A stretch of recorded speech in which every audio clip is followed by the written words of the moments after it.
अभी अपन security valuation का जो थर्ड पार्ट है वो चालू करते हैं। तो इसमें क्या बोलता है, वैल्यूएशन ऑफ द बॉन्ड। इसमें वैल्यूएशन ऑफ द बॉन्ड करते हैं। तो इसमें अलग अलग 8 टॉपिक्स है बॉन्ड से रिलेटेड। तो सबसे पहले बॉन्ड प्राइसिंग। बॉन्ड प्राइसिंग मतलब बॉन्ड की प्राइस क्या रह सकती है। दूसरा है बॉन्ड यील्ड, मतलब कि बॉन्ड का परसेंटेज रिटर्न कितना रहता है करके वो देखेंगे। Bond forward rate. Forward rate ऐसा रहता है कि market value every year rise होती है। सो इन्वेस्ट एक साल एक इन सिक्योरिटी में, दूसरे साल दूसरे में, ऐसा। और चौथा है बॉन्ड ड्यूरेशन। इसमें ड्यूरेशन आता है, वोलेटिलिटी आती है, कन्वेक्सिटी आती है। और फिफ्थ है बॉन्ड इम्यूनाइजेशन, मतलब कि bond duration of a bond is equals to duration of the loan. और सिक्स्थ है बॉन्ड रिफंडिंग। सेवेंथ है कन्वर्टेबल बॉन्ड्स। एट्थ है money market instrument. Eighth money market instrument. तो यही अपने 8 टॉपिक से एक एक टॉपिक्स अपन अच्छे से देखेंगे। फिर से बता देता हूँ। पहले bond pricing, bond yield, bond forward rates, bond duration, bond immunisation, bond refunding, convertible bonds, money market instrument. तो अभी सबसे पहले अपन बॉन्ड प्राइसिंग चालू करते हैं। बॉन्ड प्राइसिंग क्या होती है, intrinsic value of the intrinsic value निकालते हैं बाय प्रेजेंट वैल्यू। ठीक है। तो बॉन्ड कितने टाइप के होते हैं, रिडीमेबल बॉन्ड होते हैं, इरिडीमेबल बॉन्ड होते हैं और ज़ीरो कूपन बॉन्ड होते हैं। तो इसमें क्या करते हैं, इसमें इंट्रिंसिक वैल्यू निकालते कैसे, प्रेजेंट वैल्यू कर देते हैं all the future cash flow from the bond discounted using the required rate of return on the bond. Required rate of return वही हो जाती है जो अपन ने देखा, वही R F plus beta R M minus R F. ठीक है। तो ये अपना हो जाता है। सबसे पहले अपन देखेंगे कि रिडीमेबल बॉन्ड में कैसे निकालते करके। तो इसका फॉर्मूला क्या है, present value of interest plus present value of the redemption amount. जो अपने को हर साल इंटरेस्ट मिल रहा है और उसके बाद जितना अमाउंट अपन रिडीम हो जाएगा, मतलब 5 साल का बॉन्ड है करके, तो लास्ट ईयर में 5 साल बाद अपने को बॉन्ड से कितना पैसा मिलेगा, या तो प्रीमियम मिलेगा, या तो पार में मिलेगा, या तो नॉर्मली मिलेगा करके। तो इसका प्रेजेंट वैल्यू कर देंगे तो अपना रिडीमेबल प्राइस आ जाएगा बॉन्ड का। अभी इसको प्रेजेंट वैल्यू कौन से पे करेंगे, मतलब के डी यूज़ करेंगे इसके लिए। तो required rate of return on the bond, इसको यील्ड ऑन सिमिलर बॉन्ड भी बोलते हैं।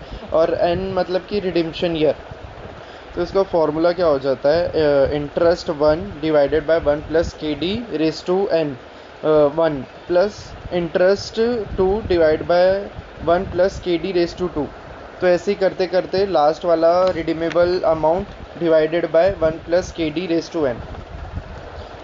तो ये अपना रिडीमेबल बॉन्ड होता है। अभी आता है इरिडीमेबल बॉन्ड।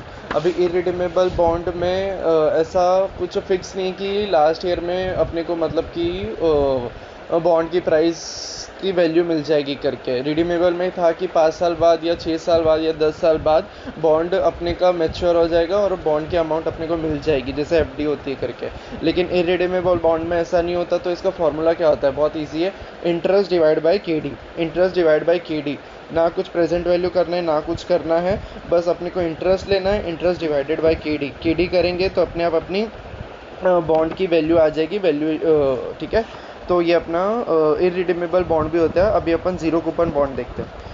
तो ज़ीरो कूपन बॉन्ड क्या होता है, अभी थर्ड ज़ीरो कूपन बॉन्ड देख रहे हैं। ज़ीरो कूपन बॉन्ड वो होता है कि वो इशू करते डिस्काउंट पे और रिडीम करते पार में।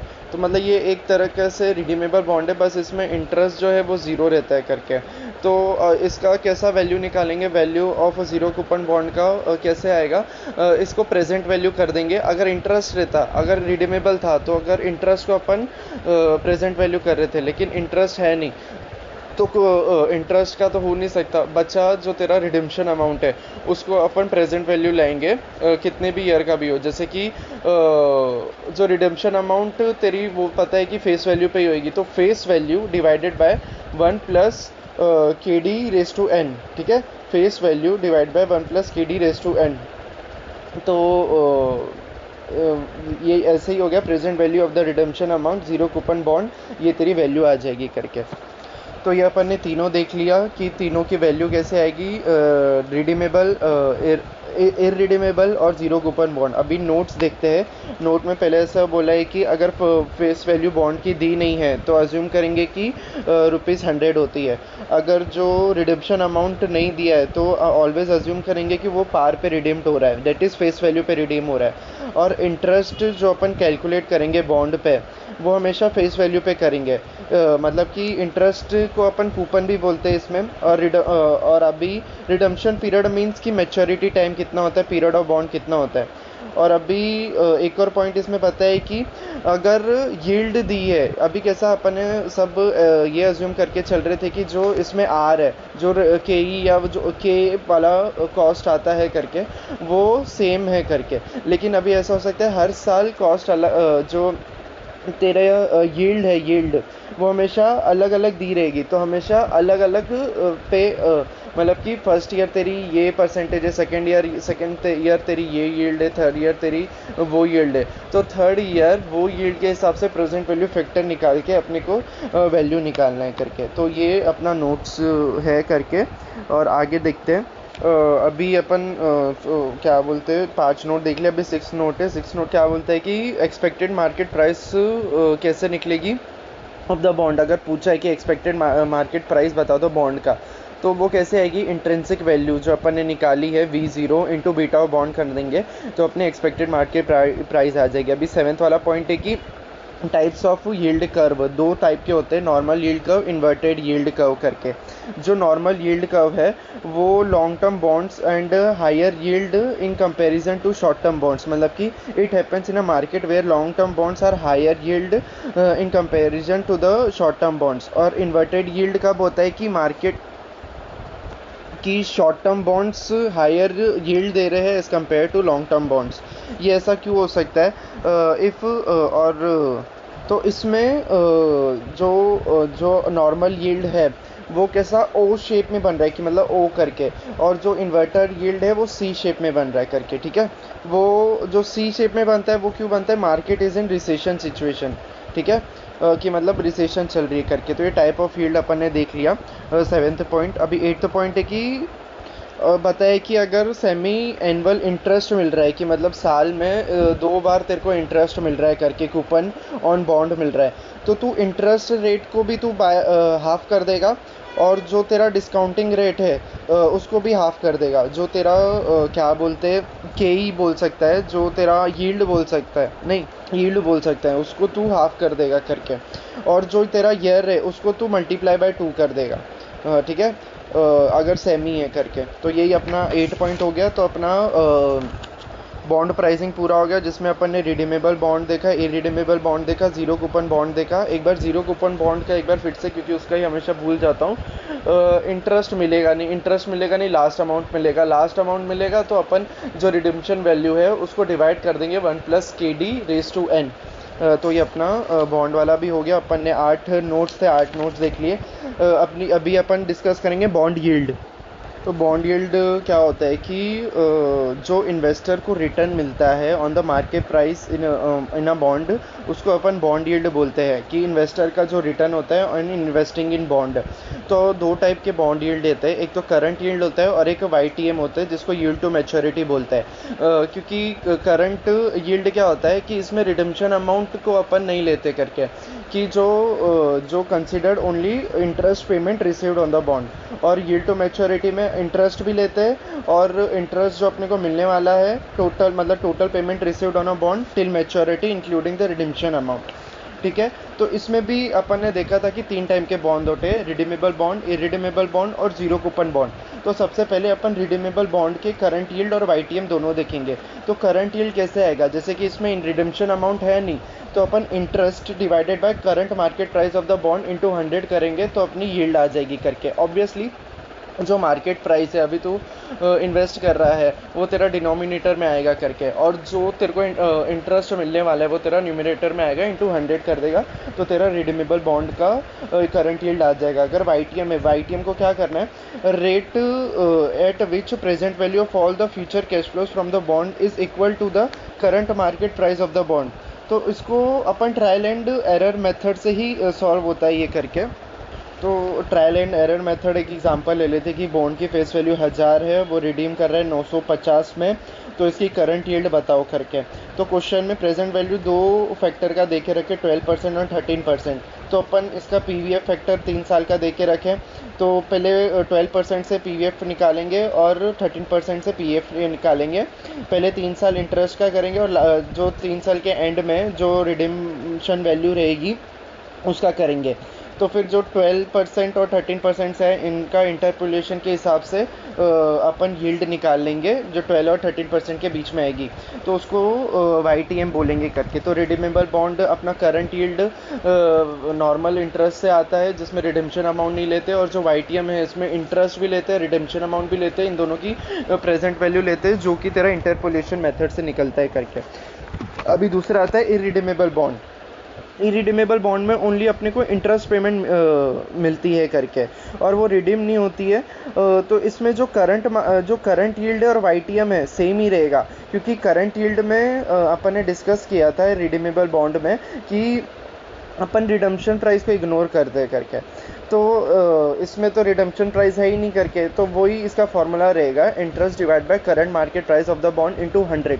Interest divide by current price of the bond into 100। अभी आते हैं जीरो कूपन बॉन्ड पे, जो थर्ड है।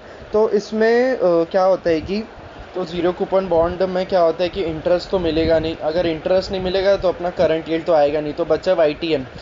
YTM में कैसा रिडेम्पशन अमाउंट अपन पकड़ के चलते हैं, तो इसमें रिडेम्पशन अमाउंट हमेशा फेस वैल्यू पे होता है, तो फेस वैल्यू अपन ऊपर लेके चलेंगे, और सेकेंड डिनोमिनेटर में हमेशा current market price of the bond, और इसको अपन होल करेंगे 1 रेस टू पावर 1/n और -1 करेंगे। क्या फिर से बताता हूँ, face value divided by current market price of the bond, raise to power 1 divided by n और फिर -1। तो ये आता है answer will be in decimal multiply by 100 to get YTM in percentage. ठीक है, तो ये अपना जीरो कूपन बॉन्ड भी हो गया, अपन ने रिडीमेबल बॉन्ड भी देख लिया, इरिडीमेबल बॉन्ड भी देख लिया, जीरो कूपन बॉन्ड भी देख लिया। सबके डिनोमिनेटर में करंट मार्केट प्राइस होता है, भले करंट यील्ड हो या तो मतलब करंट यील्ड में ही, ऑब्वियसली करंट यील्ड में ही होता है करके। और बाकी जो रिडीमेबल बॉन्ड है उसमें YTM है, तो उसमें प्रेजेंट वैल्यू से सब आता है करके। तो अपन ने ये तीनों देख लिया। अभी नोट्स देखते हैं कि इसमें भी नोट क्या बोलता है। फर्स्ट नोट है कि if we discount the future cash flow from the bond using the YTM then we will get the current market price of the bond। कि अपन डिस्काउंट करेंगे फ्यूचर कैश फ्लो की bond को using the YTM rate जो अपन ने निकाली है, current yield नहीं, जो YTM रेट है करके, तो अपने को करंट मार्केट प्राइस मिल जाएगी बॉन्ड का। सेकेंड नोट वाला पॉइंट है, सेकेंड पॉइंट है कि करंट मार्केट प्राइस का मतलब क्या है, कि current market price of the bond क्या होता है। तो वो अपन देखेंगे जो सेलिंग और ट्रेडिंग इन द मार्केट और quoted price of the bond जो करंटली चल रहा है करके, उसको अपन लेके चलेंगे करके। इफ़ द क्वेश्चन आस्क कि प्रिवेलिंग इंटरेस्ट और yield on similar bond then it means we have to calculate YTM। अगर क्वेश्चन में बोल रहा है यील्ड ऑन सिमिलर बॉन्ड्स, या तो प्रिवेलिंग कैलकुलेट करो, या तो प्रिवेलिंग इंटरेस्ट, या तो yield on similar bond, then अपने को YTM कैलकुलेट करना है। और स्प्रेड ऑफ यील्ड क्या होता है कि YTM of our bond minus YTM of similar bond, इन दोनों का जो डिफरेंस रहता है उसको स्प्रेड ऑफ यील्ड बोलते हैं। क्या स्प्रेड ऑफ यील्ड बोलते हैं? YTM of our bond minus YTM of similar bond. अभी एक और फॉर्मूला है रियलाइज्ड यील्ड। तो रियलाइज्ड यील्ड क्या बोलता है कि इसमें ये समझ के चलते हैं कि YTM calculated on the assumption कि सारा जो इंटरेस्ट का अमाउंट है और तेरा जो रिडम्पशन अमाउंट है वो तेरे को एंड ऑफ द मैच्योरिटी में मिलेगा करके। तो ये जैसे कूपन जैसे ही हो गया करके कि तेरे को इंटरेस्ट मिल रहा नहीं है, जीरो कूपन बॉन्ड जैसे ही हो गया, तो इंटरेस्ट मिल रहा ही नहीं है, तेरे को लास्ट में जाके मिलेगा करके इंटरेस्ट और रिडम्पशन अमाउंट। तो अपने को इंटरेस्ट प्लस रिडम्पशन अमाउंट उसका प्रेजेंट वैल्यू नहीं करना, उसको divide by current market price, उसको होल रेस टू 1/n करना और -1 कर देना। तो ये तेरा रियलाइज्ड यील्ड का फॉर्मूला है। Total payment received on the maturity, मतलब कि इंटरेस्ट भी और जो तेरे को रिडम्पशन अमाउंट है वो, divided by current market price of the bond raise to power 1/n -1। तो ये तेरा बॉन्ड यील्ड भी हो जाता है। बॉन्ड यील्ड में अपन ने देखा कि रिडीमेबल बॉन्ड होता है, इरिडीमेबल बॉन्ड होता है, जीरो कूपन बॉन्ड होता है। रिडीमेबल में करंट यील्ड YTM दोनों रहता है, इरिडीमेबल में सिर्फ करंट यील्ड YTA सेम रहता है। जीरो कूपन बॉन्ड में करंट यील्ड नहीं हो सकता, उसमें YTM रहता है। उसका फॉर्मूला इसका जीरो कूपन बॉन्ड का अपन एक बार फिर से देख लेते हैं। Face value divided by current market price of the bond raise to power 1/n-1, और बाकी 5 नोट थे वो अपन ने देख लिए। तो बॉन्ड फॉरवर्ड रेट अपन देखते क्या होता है करके। ये एक थियरी पे बेस्ड है कि इंटरेस्ट रेट मार्केट में वो हमेशा एवरी ईयर इंक्रीज़ होती जाएगी। तो जो आम बंदा है, रेशनल इंसान है, वो मोर रिटर्न चाहेगा कि मतलब मैं एक बॉन्ड में 1 साल के लिए इन्वेस्ट करूं, और जो मतलब कि एक इंटरेस्ट के साथ, फिर दूसरे साल में दूसरे इंटरेस्ट रेट के साथ, तीसरे साल में तीसरे इंटरेस्ट रेट के साथ। तो इसमें जो intrinsic value of the bond है वो कैसे कैलकुलेट होएगा, तो इसमें कैश फ्लो हो जाएगा कि CF1 CF2 तेरे को बहुत कैश फ्लो दिए रहेंगे, और हर कैश फ्लो जैसे कि फर्स्ट ईयर का कैश फ्लो है, तो फर्स्ट ईयर का कैश फ्लो को अपन कैसे उसका करेंगे करके, तो CF divided by 1 plus R, फिर प्लस सेकेंड ईयर का cash flow CF divided by 1 plus R1 multiply by 1 plus R2, मतलब कि सेकेंड ईयर का भी रेट और फर्स्ट ईयर का भी रेट, और प्लस CF3 डिवाइड मतलब थर्ड ईयर का cash flow divided by 1 plus R1 into 1 plus R2 into 1 plus R3, और ऐसे ही करते जाएंगे। कैश फ्लो क्या हो जाता है, इंटरेस्ट और रिडम्पशन अमाउंट दोनों हो सकता है। R1 क्या होता है कि interest rate for the first year, R2 second year, और R3 थर्ड ईयर। तो अपना बॉन्ड फॉरवर्ड रेट भी होता है करके। अभी अपन आगे देखेंगे बॉन्ड ड्यूरेशन। बॉन्ड ड्यूरेशन क्या होता है, तो अभी अपन बॉन्ड ड्यूरेशन देखेंगे। इसमें 3 है। पहला है ड्यूरेशन ऑफ द बॉन्ड, जिसको मार्कलेस ड्यूरेशन भी बोल सकते हैं। इसमें अपन ड्यूरेशन निकालेंगे कि कितने टाइम तक मतलब it represent the average time taken by the investor to recover the investment in a bond, कि मतलब कितने टाइम में मैं जो इन्वेस्टमेंट मैंने डाला है उतना मैं कितने टाइम में रिकवर कर पाऊँगा, ठीक है। तो और दूसरा है वोलेटिलिटी ऑफ द बॉन्ड, जिसको मॉडिफाइड ड्यूरेशन भी बोलते हैं, और तीसरा है कॉन्वेक्सिटी ऑफ द बॉन्ड। तो सबसे पहले अपन ड्यूरेशन ऑफ बॉन्ड देखते हैं करके। तो यही कि एवरेज टाइम कितना लेता है इन्वेस्टमेंट रिकवर करने में। तो ये 3 स्टेप से होता है, लेकिन स्टेप देखना नहीं वैसे तो। एक टेबल बना लेना जिसमें अपन ईयर दे देंगे कि 5 साल का तेरा बॉन्ड है करके, तो 5 साल टेबल में लिख लेना, और 5वें साल रिडम्पशन है तो 5 2 बार लिख देना।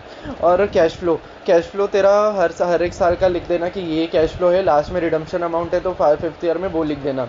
तो क्वेश्चन में PVF फैक्टर दिया रहेगा 10%, मतलब कि YTM, जिसको YTM बोलते हैं, calculate the present value of each year using YTM के हिसाब से अपन सबकी प्रेजेंट वैल्यू निकाल लेंगे। प्रेजेंट वैल्यू के हिसाब से सबको वेट्स दे देंगे अपन। जब 5 साल 6 जितने भी है सबको वेट्स दे देंगे अपन, ठीक है। जो 5 साल में रहेगा उसके 2 अलग अलग वेट निकलेंगे, एक इंटरेस्ट के लिए और एक जो रिडम्पशन अमाउंट है उसके लिए अलग अलग वेट निकलेगा। और जो अभी वेट्स आया तेरा उसको तू नंबर ऑफ ईयर से मल्टीप्लाई कर देना, और उसका जो टोटल करेगा वो तेरा नंबर ऑफ ड्यूरेशन मतलब ड्यूरेशन आ जाएगा तेरा, ठीक है। तो ये अपना मार्कलेस ड्यूरेशन होता है करके।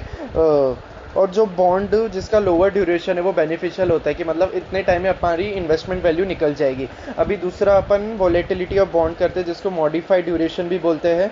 तो ये क्या रिप्रेजेंट करता है, percentage change in the market price of the bond due to 1% change in the yield, कि मार्केट प्राइस में कितना चेंज होएगा अगर 1% से तेरा YTM चेंज हो रहा है करके। तो अपन वोलेटिलिटी ऑफ बॉन्ड कैसे निकालेंगे, जो अपन ने ड्यूरेशन निकाला, duration as per the Macaulay's duration, उसको अपन डिवाइड कर देंगे 1 प्लस YTM से। YTM अपन डेसिमल्स में लेंगे, परसेंटेज में नहीं लेंगे करके। तो फॉर्मूला क्या है, duration of bond divided by 1 plus YTM। Here जो YTM है वो अपन वही YTM लेंगे जो अपन ड्यूरेशन ऑफ बॉन्ड में PVF फैक्टर से के लिए यूज़ कर रहे थे, ठीक है। अभी इसमें percentage change in the market price कैसे निकालेंगे। अभी जो वोलेटिलिटी आया, समझो कि वोलेटिलिटी अपना 3 आ गया करके, तो मतलब कि 1% तो ये अपना फिर आ जाएगा कि ये 1% इज इक्वल्स टू 3, मतलब कि अगर YTM 1% से चेंज हो रहे तो मार्केट तेरा 3% से चेंज होएगा करके। तो अपन percentage change in the market price of the bond कैसे आएगा, तो जो चेंज इन YTM है, जैसे कि 2% क्वेश्चन में दिया रहेगा, 2% या 3% है, इंटू अपन वॉलेटिलिटी कर देंगे तो percentage change in the market price of the bond आ जाएगा। अगर यही अपने को वैल्यू में निकालना है तो मार्केट प्राइस ले लेंगे, उसको percentage change in the market price of the bond से मल्टीप्लाई कर देंगे तो अपना change in market price of the bond आ जाएगा। ठीक है।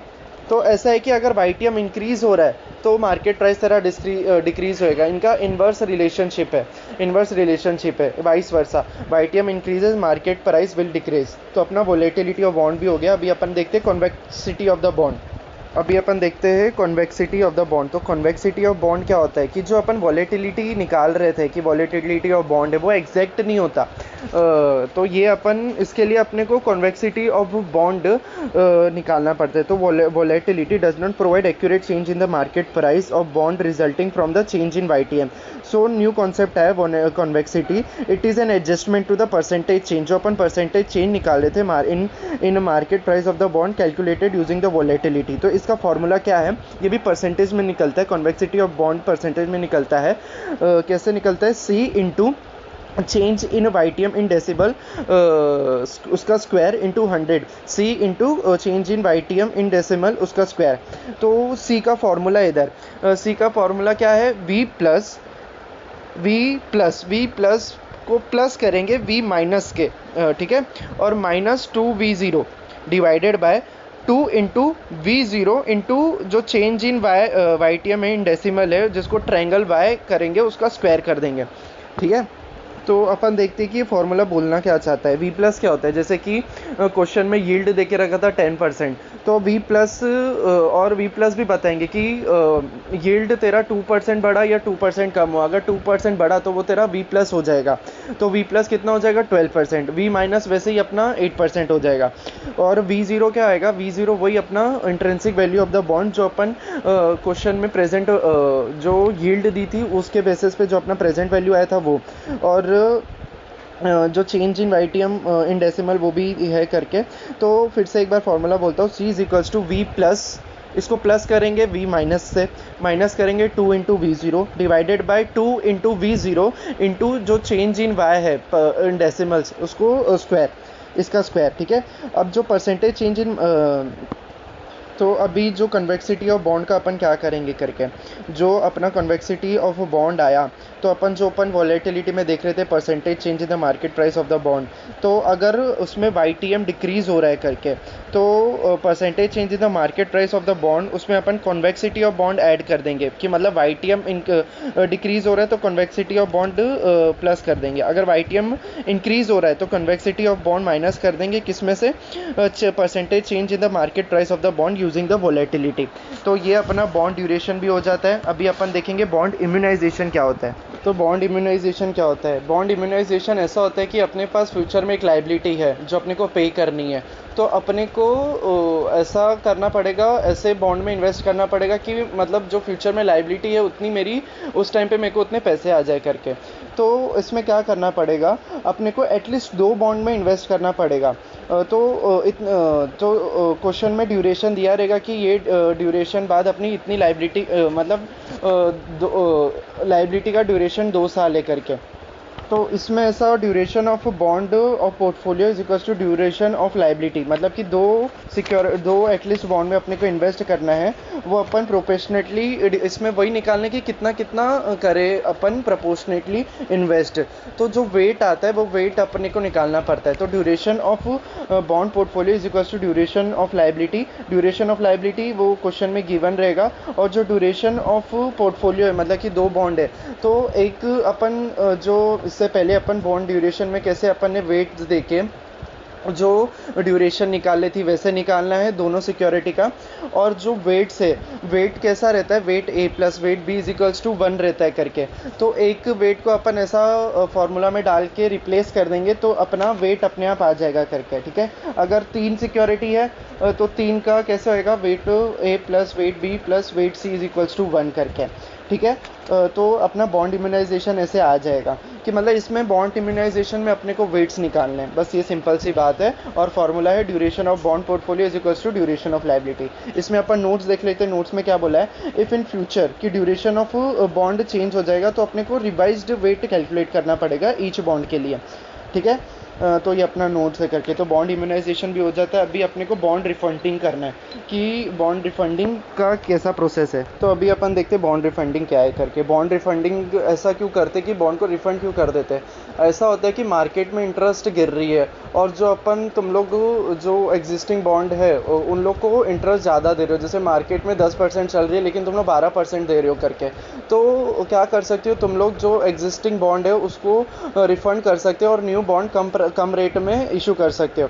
तो ऐसा नहीं है कि जो तुम लोग जैसे कि 20 साल का था तुम लोग अभी 2 साल में उसको रिफ़ंड कर रहे, तो तुम लोग को एक्स्ट्रा पेमेंट करना पड़ेगा फेस वैल्यू के ज़्यादा। तो जो एक्स्ट्रा पेमेंट अपन करते हैं उसको कॉल प्रीमियम बोलते हैं। वो कैसे आता है, दो ऑप्शन है, या तो फेस वैल्यू जो ओल्ड बॉन्ड है उसमें डायरेक्ट प्रीमियम परसेंटेज दे देंगे तो मल्टीप्लाई करेंगे तो अपना कॉल प्रीमियम आ जाएगा, या तो कैसा आएगा जो कॉल प्राइस है, कॉल प्राइस दी रहेगी, call price minus face value करोगे into number of old bond करोगे तो तुम्हारा कॉल प्रीमियम आ जाएगा, ठीक है। तो ऐसा कॉल प्रीमियम निकालना है और इसके 5 स्टेप है।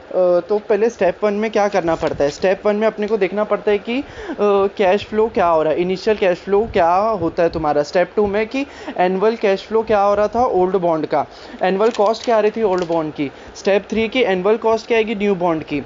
और स्टेप 4 हो तेरा एनुअल सेविंग्स की, मतलब जो तेरा ओल्ड बॉन्ड में एनुअल कॉस्ट आ रही थी उसको तू लेस करेगा annual cost of new bond. तो इसका जो तेरा 1 ईयर का आया और अभी जो तेरा न्यू बॉन्ड तूने इशू किया है उसमें 25 साल या 20 साल है करके, तो उसका पीवीएफ कर देना ए रेट से और उसको मल्टीप्लाई करना किसके प्रेजेंट वैल्यू, उसका present value of annual saving निकाल लेना, ठीक है। तो फिर 5वां स्टेप है एनपीवी निकालना। तो अपन क्या करेंगे, जो अपनी present value of annual saving है उसमें से इनिशियल कॉस्ट लेस कर देंगे, इनिशियल कॉस्ट आउटफ्लो। तो अगर तुम्हारा पॉजिटिव एनपीवी आया तो तुम लोग को मतलब बॉन्ड रिफंडिंग के साथ चले जाना चाहिए। तो अपन देखेंगे कि इनिशियल कॉस्ट स्टेप 1 में इनिशियल कॉस्ट आउटफ्लो कैसे आता है। तो सबसे पहले अपन जो एक्स्ट्रा पेमेंट पे कर रहे हैं कॉल प्रीमियम वो आ जाएगा, उसमें अपनी टैक्स सेविंग होएगी तो वो लेस कर देंगे करके। और जो अपन और जो क्वेश्चन में इशू कॉस्ट भी दिया रहेगा वो भी लेस कर देंगे कि अपने न्यू बॉन्ड करने में अपनी इशू कॉस्ट इतनी आई करके। और इसमें से एक और लेस करना है tax saving on unamortized discount and flotation cost of the old bond. तो अनअमोर्टाइज्ड डिस्काउंट वो रहता है कि पहले डिस्काउंट में इशू किया था करके, तो जितना डिस्काउंट रहेगा वो ऐड कर देना, प्लस जो फ्लोटेशन कॉस्ट है मतलब वो भी तो ऐड कर देना। वो तो इसमें जो तेरी टैक्स सेविंग होएगी वो तू लेस कर देना करके, ठीक है। कि जैसे कि इसमें तू 1 साल का नहीं लेना, जितने साल बचे, जैसे कि 30 साल था उसमें से 5 साल तेरे हो गए, 5 साल बाद तू रिफंड करा, लेकिन 25 साल अभी तेरे बाकी थे करके, तो वो 25 साल का पकड़ के टैक्स रेट लेके चलना उस पर, ठीक है। और ऐसा हो जाता है कि ओवरलैपिंग इंटरेस्ट भी आता है कि मतलब कि ओल्ड बॉन्ड भी चल रहा है न्यू बॉन्ड भी चल रहा है करके, तो कितना इंटरेस्ट तेरे को ओवरलैपिंग इंटरेस्ट देना पड़ेगा करके ओल्ड बॉन्ड पे, वो भी तेरे को इसमें वो तेरी कॉस्ट बन जाएगी, तो वो भी इसमें ऐड करना, लेस्ट इसमें भी टैक्स सेविंग कर देना। तो ये अपना टोटल करेगा तो इनिशियल कॉस्ट आउटफ्लो आ जाएगा, तो स्टेप 1 हो जाता है। और स्टेप 2 अपन देखेंगे कि एनुअल कॉस्ट क्या आती है ओल्ड बॉन्ड की। तो एनुअल कॉस्ट क्या आएगी, जो इंटरेस्ट अपन पे कर रहे हैं वो आ जाएगी, और उसमें से अपन लेस टैक्स सेविंग करेंगे और less tax saving on discount and जो discount unamortized discount and flotation cost of the old bond. तो इसमें एक साल का ही लेना अपन, कैसा इनिशियल कॉस्ट में जितने साल बाकी थे उसका पूरा टैक्स सेविंग अपन लेस कर देते हैं, इसमें बस 1 साल का करना। और अभी स्टेप 3 अपन जो न्यू एनुअल कॉस्ट आएगी न्यू बॉन्ड की वो देखना है। तो पहले जो इंटरेस्ट पे करेंगे वो उसमें से टैक्स सेविंग लेस कर देंगे, फिर इसमें same tax saving on future cost on new bond, मतलब फ्लोटेशन कॉस्ट या तो डिस्काउंट में इशू किया वो flotation cost on the new bond लेना है। इसमें भी 1 साल का टैक्स सेविंग लेनी है, वो भी तू लेस कर देना। तो ये तुम्हारा annual cost on new bond आ जाएगा करके। अभी स्टेप 4 है कि एनुअल सेविंग, जो अपन ने स्टेप 2 किया, 2 माइनस स्टेप 1 3 कर देंगे, स्टेप 3 कर देंगे तो अपनी एनुअल सेविंग आ जाएगी। इसको प्रेजेंट वैल्यू में ले आना। जो क्वेश्चन में रेट दिया रहेगा, जैसे कि 20 साल का बॉन्ड है तो 20 साल का प्रेजेंट वैल्यू निकालना है, सबको ऐड करना है और उसको तेरा एनुअल सेविंग निकालना है। और एनपीवी कैसे आएगा, स्टेप 5 में जो present value of annual saving है उसमें तू इनिशियल कॉस्ट लेस करेगा तो तेरा एनपीवी आ जाएगा। अगर पॉजिटिव आया तो तू रिफंड के साथ चले जाना, तो ये अपना रिफंडिंग भी होता है। अभी अपन देखते हैं कन्वर्टेबल बॉन्ड। कन्वर्टेबल बॉन्ड क्यों करते हैं कि मतलब ऑप्शन क्यों देते हैं कि बॉन्ड को तुम लोग शेयर में कर सको। तो यूजुअली कंपनी के बॉन्ड कोई लेता नहीं है करके, तो अगर बॉन्ड को अपन ऐसा दे देंगे कि ये तुम्हारी इक्विटी में कन्वर्ट हो जाएगी तो लोग खरीदने लग जाते हैं करके, इसके बेसिस पे ये ऑप्शन दिया रहता है। तो इसमें बहुत सारे फार्मूलाज है, 10 फार्मूला है, अपन 9 फार्मूला है, 9 के फार्मूला डिस्कस करेंगे। सबसे पहले कन्वर्जन रेशो।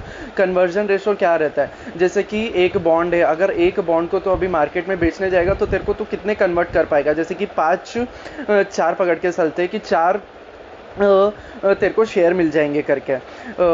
तो ये तेरा कन्वर्जन रेशो आ जाएगा। जो 4 है, जो 4 शेयर मिलेंगे उसको कन्वर्जन रेशो मिलते हैं। अभी कन्वर्जन की वैल्यू क्या आ जाएगी, तो क्वेश्चन में दिया रहेगा कि पर शेयर प्राइस कितनी है, तो पर share price into conversion ratio करेंगे तो अपने को पर कन्वर्जन वैल्यू मिल जाएगी, जिसको stock value of a bond भी बोलते हैं। क्या बोलते हैं, stock value of the bond. और तीसरा आता है कन्वर्जन प्रीमियम। कन्वर्जन प्रीमियम क्या होता है कि जो तेरा करंट मार्केट प्राइस चल रही है बॉन्ड की माइनस कन्वर्जन वैल्यू जो अपन ने सेकेंड फार्मूला में निकाला, उनका जो डिफरेंस करेगा वो तेरा टोटल कन्वर्जन प्रीमियम हो जाएगा। अगर तेरे को ये परसेंटेज में चाहिए तो तू जो डिफरेंस आया उसको डिवाइड कर देगा कन्वर्जन वैल्यू से और इंटू 100 करेगा तो तेरा ये परसेंटेज में आ जाएगा। अगर तेरे को पर शेयर चाहिए तो तू डिवाइड कर देगा इसको, जो टोटल जो तेरा डिफरेंस आया market price of the bond minus conversion value, इसको तू कन्वर्जन रेशो से, मतलब जो तेरा 4 शेयर इशू करेगा उससे, तो तेरा कन्वर्जन प्रीमियम भी आ जाएगा। या तो टोटल कन्वर्जन प्रीमियम, या तो परसेंटेज में, या तो तू पर शेयर भी निकाल सकता है। अभी आता है पैरिटी प्राइस, जिसको मार्केट कन्वर्जन प्राइस भी बोलते हैं। तो पैरिटी प्राइस कैसे आता है, जो मार्केट प्राइस है, market price of the bond divided by the conversion ratio, market price of the bond divided by the conversion ratio, तो ये तेरा हो जाता है कन्वर्जन पैरिटी प्राइस, जिसको मार्केट कन्वर्जन प्राइस भी बोलते हैं। ये ऐसे भी निकल सकता है, जो current market price of the bond है, इसमें अगर कन्वर्जन प्रीमियम पर शेयर अपन ऐड करेंगे तो ये तेरा पैरिटी निकल जाता है। अभी आता है favourable income differential per share. तो ये पर शेयर निकलता है। इसमें क्या करते हैं अपन, जो इंटरेस्ट मिल रहा रहता है बॉन्ड पे उसमें लेस कर देंगे, जितने अपने पास शेयर मिलने वाले हैं उस पर डिविडेंड भी मिलता है। तो क्वेश्चन में दिया रहेगा कि एक शेयर पे इतने डिविडेंड मिल रहे हैं, तो कन्वर्जन रेशो से अपन मल्टीप्लाई कर देंगे डिविडेंड को डिवाइडेड बाय कन्वर्जन रेशो, तो ये अपना फेवरेबल इनकम डिफरेंशियल पर रेशो आ जाएगा। ये अपना 5th फार्मूला हो गया। अभी आता है 6th formula, premium payback period. तो ये कैसे आएगा, जो अपना कन्वर्जन प्रीमियम आ रहा था पर शेयर, उसको अपन डिवाइड करेंगे favourable income differential per share, जो 5th फार्मूला में आया है। तो conversion premium per share divided by favourable income पर शेयर, तो अपना प्रीमियम बायबैक शेयर भी पीरियड भी आ जाएगा। और अभी है 7th, तो straight value bond, straight value of the bond. तो इसको तू कैसे निकालेगा, ये तो डायरेक्ट क्वेश्चन में दिया रहेगा, नहीं तो अपने को present value of cash flow कर देना जो तुम्हारा बॉन्ड का रहेगा, तो अपना स्ट्रेट वैल्यू आ जाएगा करके। और अभी 8th फार्मूला है परसेंटेज टू डाउनसाइड रिस्क। अगर डाउनसाइड रिस्क दिया है तो अपने को क्या करना पड़ेगा, जो market price of the bond है उसमें से लेस करना पड़ेगा straight value of the bond divided bye market value of the bond into 100। तो ये अगर डाउनसाइड रिस्क है तो market value of the bond use करना है। और अगर ऐसा दिया है कि premium over the straight, 9th formula premium over the straight value, तो इसमें क्या करना है, market price of the bond minus straight value of the bond divided by straight value of the bond into 100। तो ये 2 फार्मूला ऐसा है कि पहले पूछता है परसेंटेज और डाउनसाइड रेट, जिसमें market price of the bond को लेके चलना है, और दूसरा है premium over the straight value, जिसको अपने straight value of bond denominator में लेके चलना है। इन्वेस्टर बॉन्ड को एक्सरसाइज कन्वर्शन ऑप्शन को तभी एक्सरसाइज करेगा जब उसकी स्ट्रेट वैल्यू ऑफ बॉन्ड ज़्यादा रहेगी, कन्वर्जन नहीं, स्ट्रेट वैल्यू जो इसकी कन्वर्जन वैल्यू है वो एक्सीड कर देगी straight value of the bond को। तो ये अपना कन्वर्टेबल बॉन्ड भी होता है। अभी लास्ट अपन देखेंगे मनी मार्केट इंस्ट्रूमेंट। तो मनी मार्केट इंस्ट्रूमेंट क्या होता है? तो ये ऐसा रहता है कि कोई भी इंस्ट्रूमेंट है, जैसे कि कमर्शियल पेपर हो गया, सर्टिफिकेट ऑफ डिपॉजिट हो गया, ट्रेजरी बिल हो गया, तो इसमें ऐसा रहता है कि वो इशू होता है डिस्काउंट पे और रिडीम होता है फेस वैल्यू पे। ये जीरो कूपन बॉन्ड जैसा ही हो गया करके, लेकिन उसमें क्या है, वो बहुत साल तक रहता है। ये कैसा, लेस देन 1 ईयर तक है। तो इसमें same calculation are need to be done for the exam purpose. बताए कि सबसे पहले नॉमिनल इंटरेस्ट और यील्ड इक्विवेलेंट, या तो यील्ड या तो बॉन्ड इक्विवेलेंट यील्ड भी होता है, इसका एक फार्मूला है। दूसरा है डिस्काउंट यील्ड है। तीसरा है इफेक्टिव एनुअल रेट, जिसको EAR भी बोलते हैं, और इफेक्टिव एनुअल इंटरेस्ट, इसका भी फार्मूला है। चौथा है cost of fund calculated in commercial paper only. अगर कमर्शियल पेपर दिया है तो उसमें ही देखो हमें सिर्फ कैलकुलेट करना है। तो सबसे पहले अपन देखेंगे कि नॉमिनल इंटरेस्ट क्या होता है, कि नॉमिनल इंटरेस्ट जिसको बॉन्ड इक्विवेलेंट यील्ड भी बोलते हैं। तो इसका फार्मूला क्या है, y is equals to F minus P divided by P into 12 और 365 डिवाइड बाई N इंटू 100। तो जो F है वो F क्या रहता है, face value of the instrument. P क्या रहता है, issue price received by the company. या तो इशू प्राइस हो जाता है, या तो investment amount paid by the investor, या तो current price of the instrument. Issue price received by the company, P को अपन ये बोलते हैं issue price received by the company, investment amount paid by the company और current price of the instrument. तो Y का formula फिर से discuss करता हूँ, F minus P divided by P into 12 और 365 डिवाइडेड बाई एन इंटू 100। तो F minus P को अपन interest expense paid by the company भी बोल सकते हैं, या तो interest income earned by the investor. तो ये अपना नॉमिनल इंटरेस्ट हो गया। अभी ऐसा होता है कि क्वेश्चन में पूछता है कि पी की वैल्यू बता दो, कि इशू प्राइस या तो इन्वेस्टमेंट अमाउंट भी बोलते हैं ऑन द गिवन यील्ड। तो क्वेश्चन में यील्ड दिया रहेगा, लेकिन अपने को पी निकालना है करके।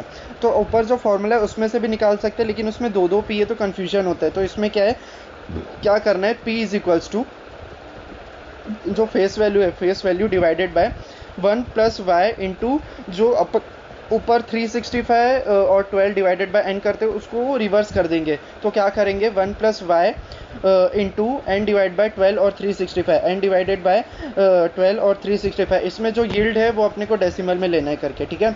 तो ये तेरा पी निकालने का, इशू प्राइस या तो इन्वेस्टमेंट अमाउंट निकालने का शॉर्टकट तरीका था। अभी अपन देखते हैं second formula, discount yield. Discount yield पूरा सेम है। नॉमिनल यील्ड क्या, नॉमिनल यील्ड में अपन F minus P divided by P लेते थे, इसमें F minus P divided by F लेना है, बाकी पूरा फॉर्मूला सेम है। क्या है, F minus P divided by F into 12 और 365 डिवाइडेड बाई एन इंटू 100। तो ये तेरा डिस्काउंट यील्ड का भी फॉर्मूला आ जाता है। और अभी अपन देखेंगे effective annual return. Effective annual return जिसको इफेक्टिव एनुअल इंटरेस्ट भी बोलते हैं, इसका फॉर्मूला क्या है करके। तो ये जो अपन डिनोमिनेटर में देख रहे थे, जो p का वैल्यू डिनोमिनेटर में निकाल रहे थे वैसा ही करना है करके। इसमें क्या था, इसमें क्या डिनोमिनेटर में क्या ले रहे थे, 1 प्लस वाई इंटू क्या बोलते हैं, रिवर्स, जो अपन ने रिवर्स कर दिया था, जैसे कि n डिवाइडेड बाय 12 और 365 होल रेस टू 12 और 365 डिवाइडेड बाय n माइनस 1 करना है। तो ये तेरा इफेक्टिव एनुअल रिटर्न आ जाता है। इफेक्टिव एनुअल रिटर्न और इफेक्टिव एनुअल इंटरेस्ट भी बोलते हैं जिसे। तो EAR और EAI कैसे आता है, 1 plus Y into N divided by 12 और 365 होल रेस टू 12 और 365 डिवाइडेड बाई n माइनस 1। तो अभी अपन देखेंगे कॉस्ट ऑफ फंड। ये सिर्फ हमेशा कमर्शियल पेपर में ही यूज़ होता है। इसका फॉर्मूला क्या है, जो इंटरेस्ट एक्सपेंस रहेगा और प्लस जो तेरा इशू एक्सपेंस रहेगा उसको दोनों को तेरे को प्लस कर देना है, उसको मल्टीप्लाई करना है 1 माइनस टी से, डिवाइड करना है net amount received by the company, और इनटू वही जो अपन डिस्काउंट यील्ड में करते थे, जो 12 और 365 डिवाइडेड बाय n इंटू 100। तो ये तेरा interest expense plus issue expense 1 minus T divided by net amount received by the company into 12 और 365 डिवाइड बाय n इंटू 100। तो अपन देखेंगे इंटरेस्ट एक्सपेंस कैसे आता है। इंटरेस्ट एक्सपेंस कैसे आएगा, जो फेस वैल्यू है उसमें से अपन इशू प्राइस लेस कर देंगे तो तेरा इंटरेस्ट एक्सपेंस आ जाएगा करके। तो इंटरेस्ट एक्सपेंस ऐसे आ जाएगा, टी तेरा टैक्स रेट देगा, और जो नेट अमाउंट जो डिनोमिनेटर में लेके रखा है, net amount received by the company, वो कैसे आएगा, जो इशू प्राइस है minus issue expenses minus minimum balance to be maintained in the bank, minimum balance to be maintained in the bank. तो यही है net amount received by the company is equals to issue price minus issue expenses minus minimum balance to be maintained in the bank. फिर से issue price minus जो तेरा interest expense हो रहा था, जो फेस माइनस जिस face value minus issue price कर रहे थे, उसमें से एक और लेस करना है, minimum balance to be maintained in the bank. तो ये तेरा चारों फार्मूला हो गया। पहले जो तेरा नॉर्मल यील्ड था जिसे अपन बॉन्ड इक्विवेलेंट यील्ड भी बोल रहे थे, वो देख लिया, डिस्काउंट यील्ड भी देख लिया, इफेक्टिव एनुअल रिटर्न भी देख लिया, और जो कॉस्ट ऑफ फंड है जो कमर्शियल पेपर में भी आता है वो भी देख लिया। अभी अपना नया आता है ऐसा रीपर्चेस एग्रीमेंट, जिसको ट्रांजेक्शन इन मनी मार्केट भी बोलते हैं करके। तो ये repurchase agreement transaction in money market, ये कैसा होता है कि 14 या 15 दिन के लिए क्या बैंक लेती है दूसरे बैंक से, या तो गवर्नमेंट सेलिंग मतलब रीपर्चेस कर देती है बाद में, मतलब calculation of amount initially released, जिसको फर्स्ट लेग भी बोलते हैं, जिसको स्टार्ट प्रोसीड भी बोलते हैं। तो ये कैसे कैलकुलेट करने का, जो GOI बॉन्ड सेल्स अमाउंट है वो कैसे आता है, number of GOI bond into dirty price, और इसमें अपन लेस कर देंगे initial margin. Initial margin GOI sales amount पे ही आता है, GOI बॉन्ड सेल्स अमाउंट पे ही अपन इनिशियल मार्जिन कैलकुलेट करते हैं। तो पहले अपन देखेंगे कि डर्टी प्राइस क्या होती है। डर्टी प्राइस क्या होती है कि क्लीन प्राइस देंगे, उसमें तेरे को इंटरेस्ट ऐड कर देना है, clean price accrued interest on GOI bond add कर देना है। तो कैसा रहेगा, कूपन वैल्यू दी रहेगी, फेस वैल्यू पे अपन कूपन वैल्यू मल्टीप्लाई करेंगे करके। तो क्वेश्चन में डेज दिया रहेगा, जैसे कि 262, ये जैसा नॉर्मल डे नहीं दिया रहेगा, जैसे 14 डे जिसके लिए लिया है, इसमें अलग ही डे दे के रखेगा, वो डे दे रखेगा तेरे को ये डर्टी प्राइस में अक्रूड इंटरेस्ट कैलकुलेट करने के लिए, ऐड करने के लिए।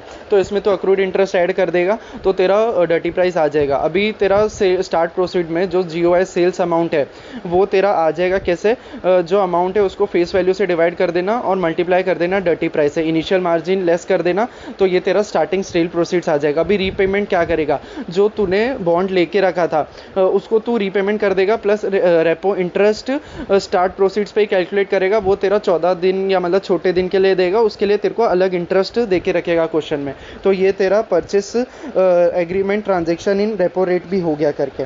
तो ये अपना पार्ट जो थर्ड है वो भी अपना कंप्लीट होता है कॉन्सेप्ट का। क्वेश्चन चालू करते हैं अपन, जो पार्ट 3 है, मतलब बॉन्ड के जो क्वेश्चन है वो चालू करते हैं। क्वेश्चन 30 बहुत इजी है, देखने की ज़रूरत नहीं है। क्वेश्चन 31 में क्या बोलते हैं कि एक अफगा लिमिटेड है, वो डिबेंचर इशू कर रही है जिसका फेस वैल्यू 100 है, मैच्योरिटी 10 साल है, और इसमें कूपन अलग अलग दे के रखेगी। पहले 4 साल 9% कूपन है, 5 से 8 साल 10 है, फिर 9 से 10 14 कूपन है।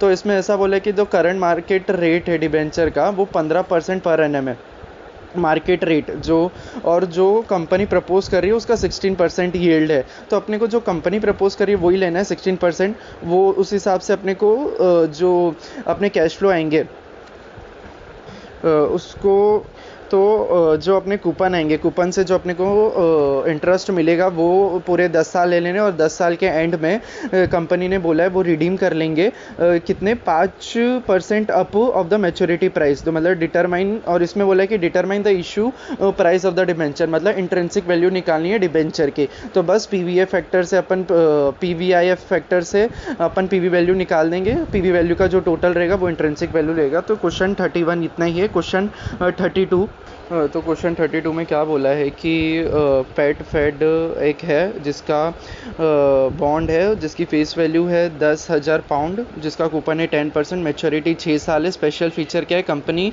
एक्सटेंड कर सकती है बॉन्ड को 12 ईयर्स तक, ठीक है। तो इसमें बोला है कि presently the interest rate on the equivalent bond is 88%।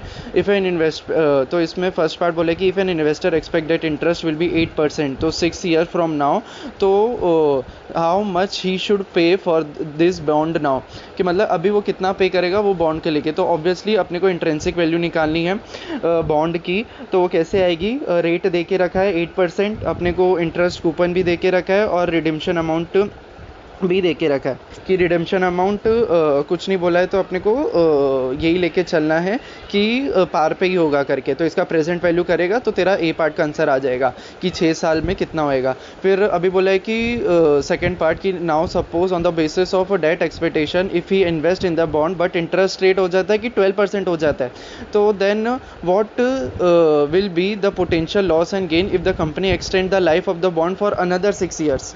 तो ये याद रखना कि ये क्वेश्चन में ये कूपन रेट नहीं है, ये इंटरेस्ट रेट है करके, कि इंटरेस्ट रेट तेरी 12% हो जाती है। तो ऑब्वियसली अगर मार्केट में इंटरेस्ट रेट बढ़ जाएगी तेरी और बॉन्ड की कम रहेगी तो तेरे को लॉस ही होगा करके। तो इसमें अपने को 12% के हिसाब से ये अपना फैक्टर पीवीएफ फैक्टर निकालना है 6 साल तक। फिर जो तेरा इंट्रिंसिक वैल्यू आएगी 12% के हिसाब से प्रेजेंट वैल्यू करके, उसमें तू जो पार्ट ए में निकाला था और पार्ट बी में निकालेगा, पार्ट बी में कम आएगा तो इन दोनों का डिफरेंस जो आएगा वो लॉस हो जाएगा करके। तो ये तेरा क्वेश्चन 32 होता है। अभी अपन देखते हैं क्वेश्चन 33। तो क्वेश्चन 33 बहुत इजी है, बस इसमें ऐसा है कि डिफरेंट रेट दी है डिफरेंट साल का, तो अपने को बस अलग अलग साल का पीवीएफ फैक्टर लेके मतलब डिफरेंट रेट के हिसाब से इंट्रिंसिक वैल्यू निकाल लेनी है। क्या बोले 9% बॉन्ड है, रिडीमेबल है 5 साल में, फेस वैल्यू 1000 है और annual spot rate similar is as follows. तो उसमें इंटरेस्ट रेट बता के रखा है कि इतना इतना है। पास्ट वर्ड में क्या पूछा है कि evaluate the expected market price of the bond if beta value. तो अपन ने देखा था कि बीटा एक्सपेक्टेड मार्केट प्राइस कैसे आती है, अगर इंट्रिंसिक वैल्यू निकाल लिया उसमें अपन बीटा वैल्यू बीटा से मल्टीप्लाई करेंगे तो अपनी intrinsic value expected price of the bond आ जाएगी। और सेकंड पार्ट में पूछा interpret the nature of the above yield curve and reason for the same. तो इसमें देखेगा इंटरेस्ट रेट हर साल तेरा गिरता गिरता गिरता गिरता जा रहा है, तो ये क्यों जा रहा है, तो ये अपन ऐसा है कि interest yield curve due to the expectation of recession in the short period, कि रिसेशन आ रहा है शॉर्ट पीरियड में, इसकी वजह से ये कम जा रहा है। तो ये क्वेश्चन 33 भी अपना कंप्लीट होता है। तो क्वेश्चन 34 में क्या बोलते हैं कि क्वेश्चन 34 ऐसा 4 अलग अलग सिक्योरिटी दे के रखी है, उसका फेस वैल्यू दे के रखा है और मैच्योरिटी डेट दे के रखी है। जो अपन करंट पीरियड है, करंट पीरियड कहाँ स्टैंड कर रहा है 31 मार्च 2022। तो इसमें सिक्योरिटी बता दी, फेस वैल्यू बता दी, चारों सिक्योरिटी की मैच्योरिटी डेट बता दी, कूपन रेट बता दिया और कूपन डेट बता दी। कूपन डेट मतलब कि कौन से डेट को कूपन का इंटरेस्ट पे करेंगे करके। तो इसमें अपने एक तो पहला है 0 कूपन बॉन्ड, दूसरा है टी बिल और दो जो बाकी है वो 10.71 2032 GOI और दूसरा है 10% GOI 2027। तो फर्स्ट पहले पूछा है कि इफ़ 10 ईयर्स यील्ड इज 7.5%, तो प्राइस क्या रहेगी 0 कूपन बॉन्ड की आज के दिन पे क्या प्राइस रहेगी। तो 0 कूपन बॉन्ड की मैच्योरिटी 10 साल बाद है करके, तो इसकी आज की प्राइस क्या रहेगी। तो अपने को इंट्रिंसिक वैल्यू ही निकालनी है, प्रेजेंट वैल्यू निकालनी है। तो उसका फॉर्मूला क्या था, इसका फॉर्मूला ये था कि जो तेरा फेस वैल्यू रहेगा, face value divided by 1 plus KD raise to power n। तो रेज टू KD 7.5 दिया, raise to power n 10 years, तो ये तेरा फर्स्ट पार्ट हो जाएगा। और दूसरा बोला है कि जो टी बिल है, अगर तू टी बिल देखेगी कि मैच्योरिटी डेट इसकी 4 महीने में ही है, लेकिन इसको 4 महीने नहीं लेना, ये डेज लेना और अज्यूम 365 डेज लेना है इसमें, ठीक है। तो देखेंगे तो 4 महीने 81 डेज आता है, मार्च से लेके जून तक, मैच्योरिटी तेरी 20 जून तक है करके।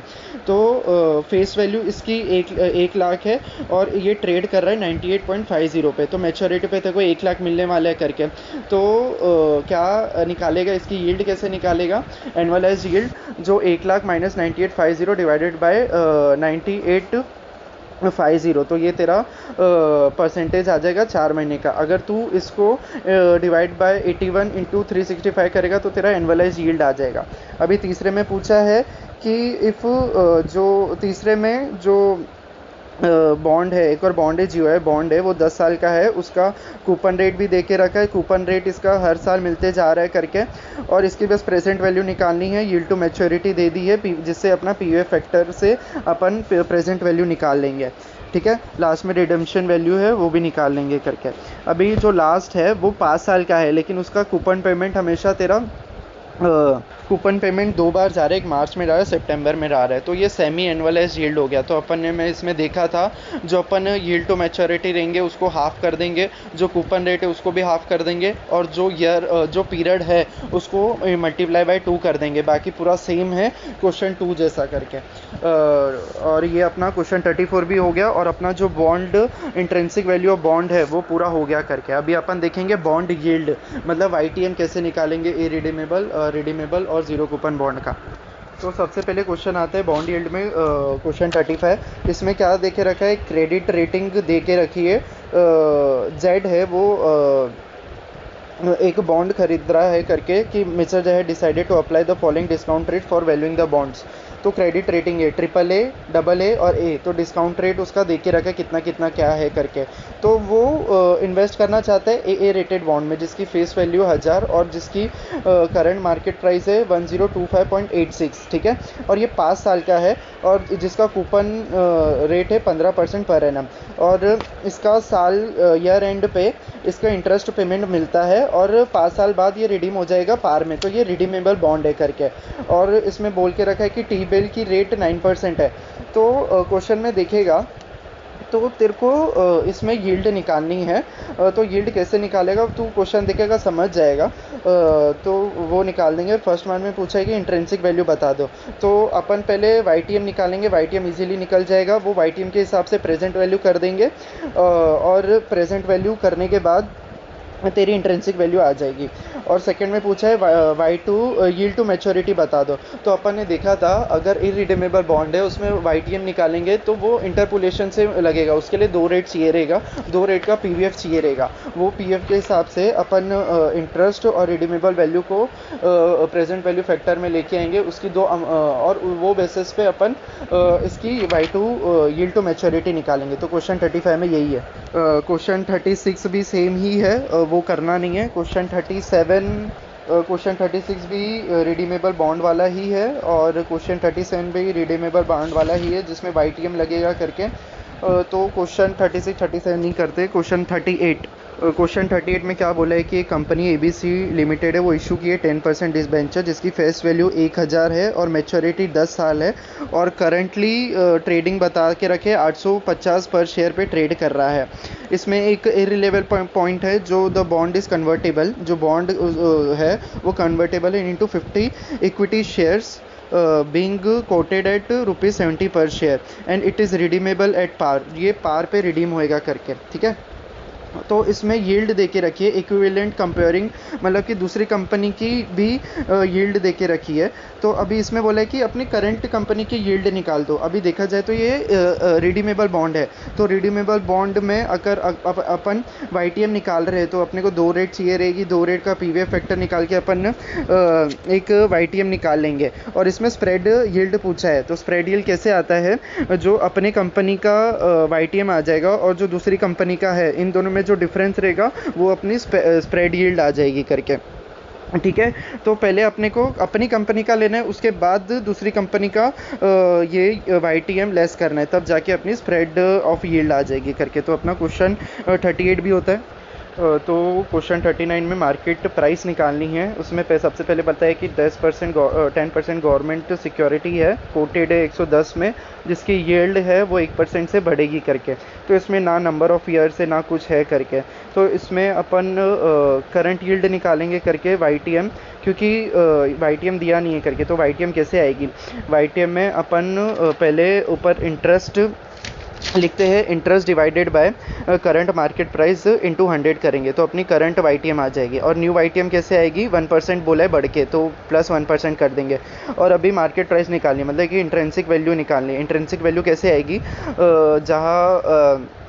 जहाँ कुछ ईयर नहीं दिया रहेगा, तो उसमें क्या आता है कि जो इंटरेस्ट है, इंटरेस्ट जैसे कूपन है उसको डिवाइड कर देंगे अपन YTM से, तो अपनी मतलब KD से डिवाइड करेंगे तो अपनी मार्केट प्राइस आ जाएगी। सेकंड में बोला है कि सेकंड पार्ट बहुत इजी है कि 7.5% कूपन रेट है, फेस वैल्यू 10,000 है, मैच्योरिटी 2 साल की है, लेकिन जो इंटरेस्ट मिलेगा वो हाफ ईयरली मिलेगा, और यील्ड भी बता के रखिए 6% है करके। तो अपन 6% को हाफ कर देंगे, फेस जो बॉन्ड का परसेंटेज है, कूपन रेट है, उसको भी हाफ कर देंगे, और पीरियड को मल्टीप्लाई बाय 2 कर देंगे, और जो रिडम्पशन अमाउंट है वो भी दिया है। तो बहुत ईजीली आ जाएगा इसका क्या बोलते हैं इंट्रिंसिक वैल्यू निकालना था, वो मार्केट प्राइस निकालना था, मतलब इंट्रिंसिक वैल्यू ही हो गया करके। तो क्वेश्चन 39 भी होता है। तो क्वेश्चन 39 के साथ अपना बॉन्ड यील्ड वाला जितने भी कॉन्सेप्ट थे वो सारे होते हैं। अभी अपन देखेंगे बॉन्ड फॉरवर्ड रेट्स। तो सबसे पहले क्वेश्चन 40 आता है। क्वेश्चन 40 फॉरवर्ड रेट्स का है। इसमें क्या बोला है कि ABC कंपनी लिमिटेड कंपनी है जो इशू की है 9% बॉन्ड 5 ईयर्स के, जिसकी फेस वैल्यू 1000, लेकिन इसकी maturity each having a maturity of 3 years की, मतलब 5 ईयर क्वेश्चन में बोला है कि 5 ईयर वाले बॉन्ड है, लेकिन मैच्योरिटी बता दिया 3 साल के, तो 5 ईयर अपना इररिलेवेंट हो गया। तो इसमें क्या बोला है कि प्रेजेंट रेट 12% है 1 ईयर 10 ईयर के लिए। और अभी इसमें बोला है कि expected that the forward rate of interest, इससे पता चलता है कि अब ये फॉरवर्ड रेट का कॉन्सेप्ट क्वेश्चन है। तो क्या बोला है, it is expected that forward rate of the interest for 1 year 10 year is going to fall by 75%, और उसके आगे वाले साल में by 50 basis point 75 basis point. तो 3 साल की अपनी इंटरेस्ट आ गई। जो आर रहता है, आर क्या रहता है, जो उसका फॉर्मूला कैसा रहता है, cash flow divided by first year का डिवाइडेड बाय 1 प्लस आर, फिर प्लस कर देंगे अपन, प्लस कर देंगे कैश फ्लो सेकेंड ईयर का, डिवाइड कर देंगे 1 प्लस आर ऑफ 1 इंटू करेंगे 1 प्लस आर ऑफ 2। तो ऐसे ही करते अपने को 3 साल का दिया है, 3 साल का ऐसा करना है, और लास्ट ईयर में रिडम्पशन प्राइस जो तेरी 1000 है उसके साथ भी ऐसे ही करना है। तो अपनी इंट्रिंसिक वैल्यू बॉन्ड की आ जाएगी। और अभी सेकंड पार्ट में बोला है expected price of the bond. Expected price कैसे निकालते हैं, कि इंट्रिंसिक वैल्यू आ गई, उसको बीटा से मल्टीप्लाई कर दिया तो अपनी एक्सपेक्टेड प्राइस आ गई। तो क्वेश्चन 40 कंप्लीट होता है अपना। तो क्वेश्चन 41 में डायरेक्टली ऐसा बोल के रखा है कि कैलकुलेट द फॉरवर्ड रेट, और अपने को 3 अलग अलग सिक्योरिटी दे के रखी है जिसका फेस वैल्यू सबका 1-1 लाख है। कूपन रेट दे के रखा है 0%, 10% और 10.5%। सबकी मैच्योरिटी दे के रखी है 1, 2, 3, और सबका करंट मार्केट प्राइस दे के रखा है। तो इसमें क्या है कि अगर फर्स्ट सिक्योरिटी देखें तो अपने को सबकी अलग अलग फॉरवर्ड रेट्स निकालनी है करके। तो पहले फर्स्ट सिक्योरिटी दे के रखे तो वो जीरो कूपन बॉन्ड है, क्योंकि उसका जीरो है। तो जीरो कूपन बॉन्ड की अगर अपन इंट्रिंसिक वैल्यू अपने को क्या निकालना है, आर निकालना है, मतलब आर मतलब कि केडी ही बोल सकते हैं, वो निकालना है करके। तो जीरो कूपन बॉन्ड का जब अपन इंट्रिंसिक वैल्यू निकालते हैं तो उसका फॉर्मूला क्या है, इंट्रिंसिक वैल्यू तो इसमें देख के रखिए, intrinsic value is equals to current price, ये अज्यूम करके चलेंगे अपन। तो उसका फॉर्मूला क्या है, तो V0 इज इक्वल्स टू, अगर अपन देखें पहले तो क्वेश्चन में अपन लिख देंगे कि क्या बोलते हैं फॉरवर्ड रेट का फॉर्मूला कैसे रहता है। तो फर्स्ट ईयर में CF divide by 1 plus R1, second year में CF divide by CF2 divide by 1 plus R1 into 1 plus R2। तो यही है, मैच्योरिटी 1 ईयर है। तो उसका कैसे करेंगे, जीरो कूपन बॉन्ड का फॉर्मूला लगा देंगे, तो उससे अपना R1 आ जाएगा। जीरो कूपन उसका फॉर्मूला क्या है, face value divided by 1 plus R⁴n। तो n तो अपना 1 ही है करके, तो इसमें कुछ लगेगा नहीं, तो R1 आ जाएगा। और फिर सेकेंड में 2 ईयर्स की मैच्योरिटी है करके, 2 ईयर्स की मैच्योरिटी है करके, तो फॉर्मूले में अपन डाल देंगे जो सेकेंड ईयर का रहता है करके।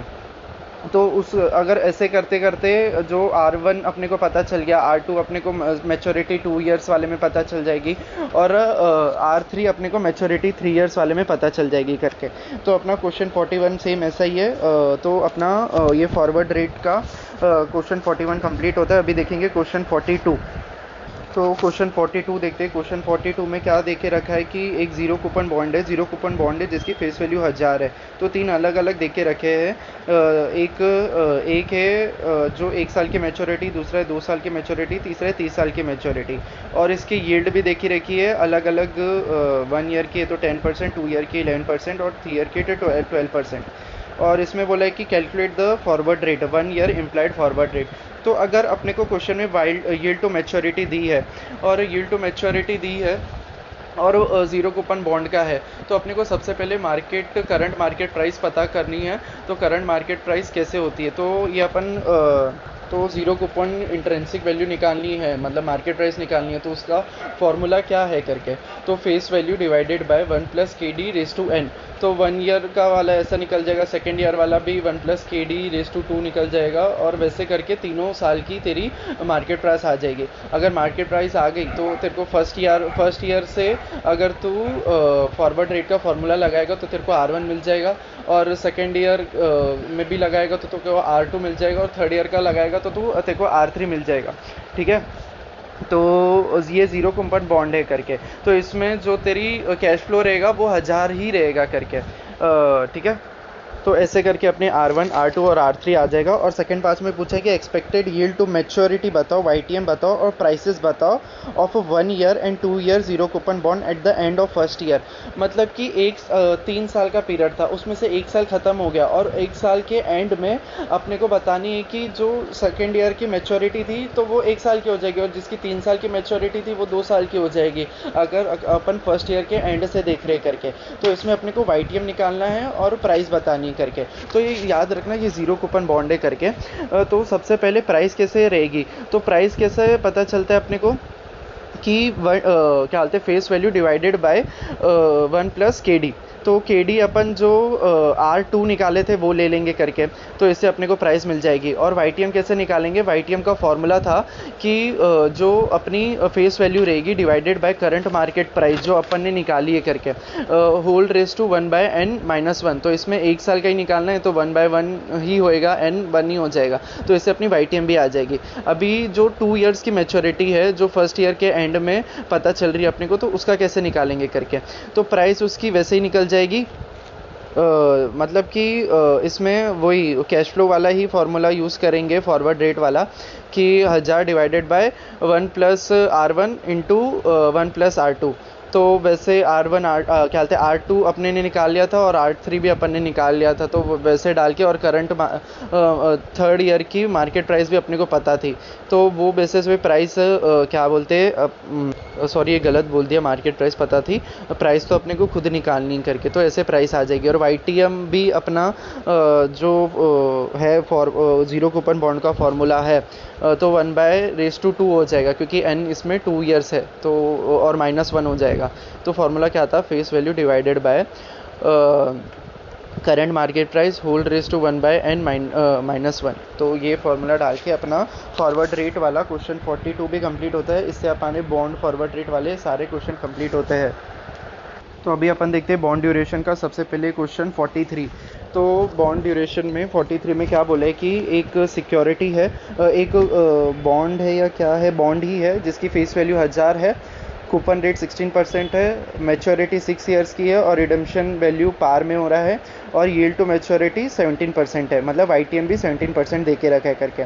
तो इसमें पूछा है कि करंट मार्केट प्राइस बताओ, ड्यूरेशन बताओ, वॉलेटिलिटी बताओ, और कैलकुलेट द एक्सपेक्टेड, सॉरी ये क्वेश्चन 44 डिस्कस कर रहे हैं अपन, अपने को क्वेश्चन 43 करना है। तो क्वेश्चन 43 अपन देखते हैं, द फॉलोइंग डाटा, उसमें फेस वैल्यू 10,000 है, कूपन रेट है 8.5, ईयर ऑफ मैच्योरिटी 5 ईयर है, और यील्ड टू मैच्योरिटी 10% है, और अपने को पूछा है कि करंट मार्केट प्राइस क्या है, मार्कलेस ड्यूरेशन पूछा है, वॉलेटिलिटी पूछा है, कॉन्वेक्सिटी पूछा है, और एक्सपेक्टेड मार्केट प्राइस पूछा है अगर YTM 200 बेसिस पॉइंट से डिक्रीज़ होती है करके। ठीक है, तो अपन सबसे पहले करंट मार्केट प्राइस निकाल लेंगे, बहुत इजी है, प्रेजेंट वैल्यू करके इंटरेस्ट का, और जो रिडम्पशन वैल्यू है 5 ईयर की मैच्योरिटी उसका प्रेजेंट वैल्यू कर देंगे तो करंट मार्केट प्राइस आ जाएगी।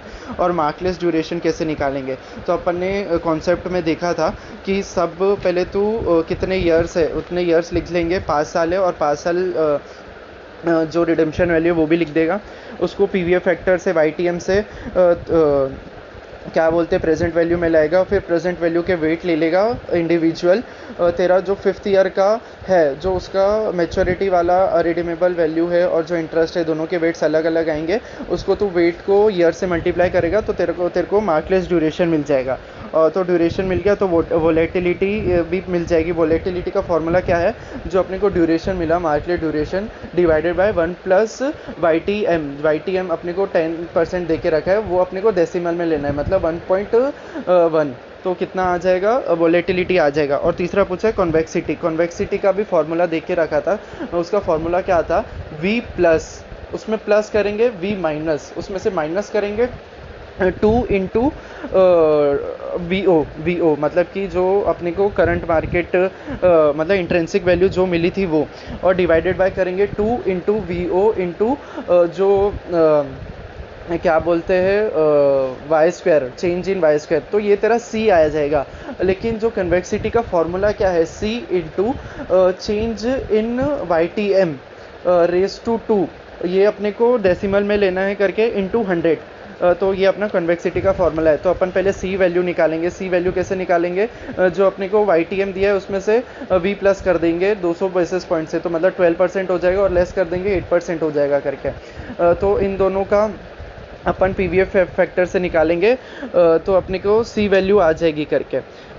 तो v प्लस वैल्यू निकाल देंगे, प्रेजेंट वैल्यू आ जाएगा, और v माइनस से प्रेजेंट वैल्यू फैक्टर निकालेंगे, वो फॉर्मूला में डाल देंगे, तो अपने को कॉन्वेक्सिटी आ जाएगी करके। और लास्ट में पूछा है कि एक्सपेक्टेड मार्केट प्राइस बताओ if there is a decrease in Y T M by 200 basis point by Macaulay's duration. तो अपन ने वॉलीटिलिटी में कॉन्सेप्ट में पढ़ा था कि 1% चेंज से मार्केट प्राइस में कैसे चेंज आता है। अगर वाई टी एम डिक्रीज हो रहा है तो तेरा मार्केट प्राइस इंक्रीज होगा, तो वही अपने को देखना है कि कैसे आएगा करके। अगर 200 पॉइंट से डिक्रीज होगा तेरा, तो कैसे आएगा, percentage change in the market price volatility into जितने परसेंट 200 पॉइंट से हो रहा है, तो मतलब 2%, तो तेरा percentage change in the market price आ जाएगा। अगर चेंज इन मार्केट प्राइस देखना है तो मार्केट प्राइस जो अपन ने इंट्रिंसिक वैल्यू निकाली थी,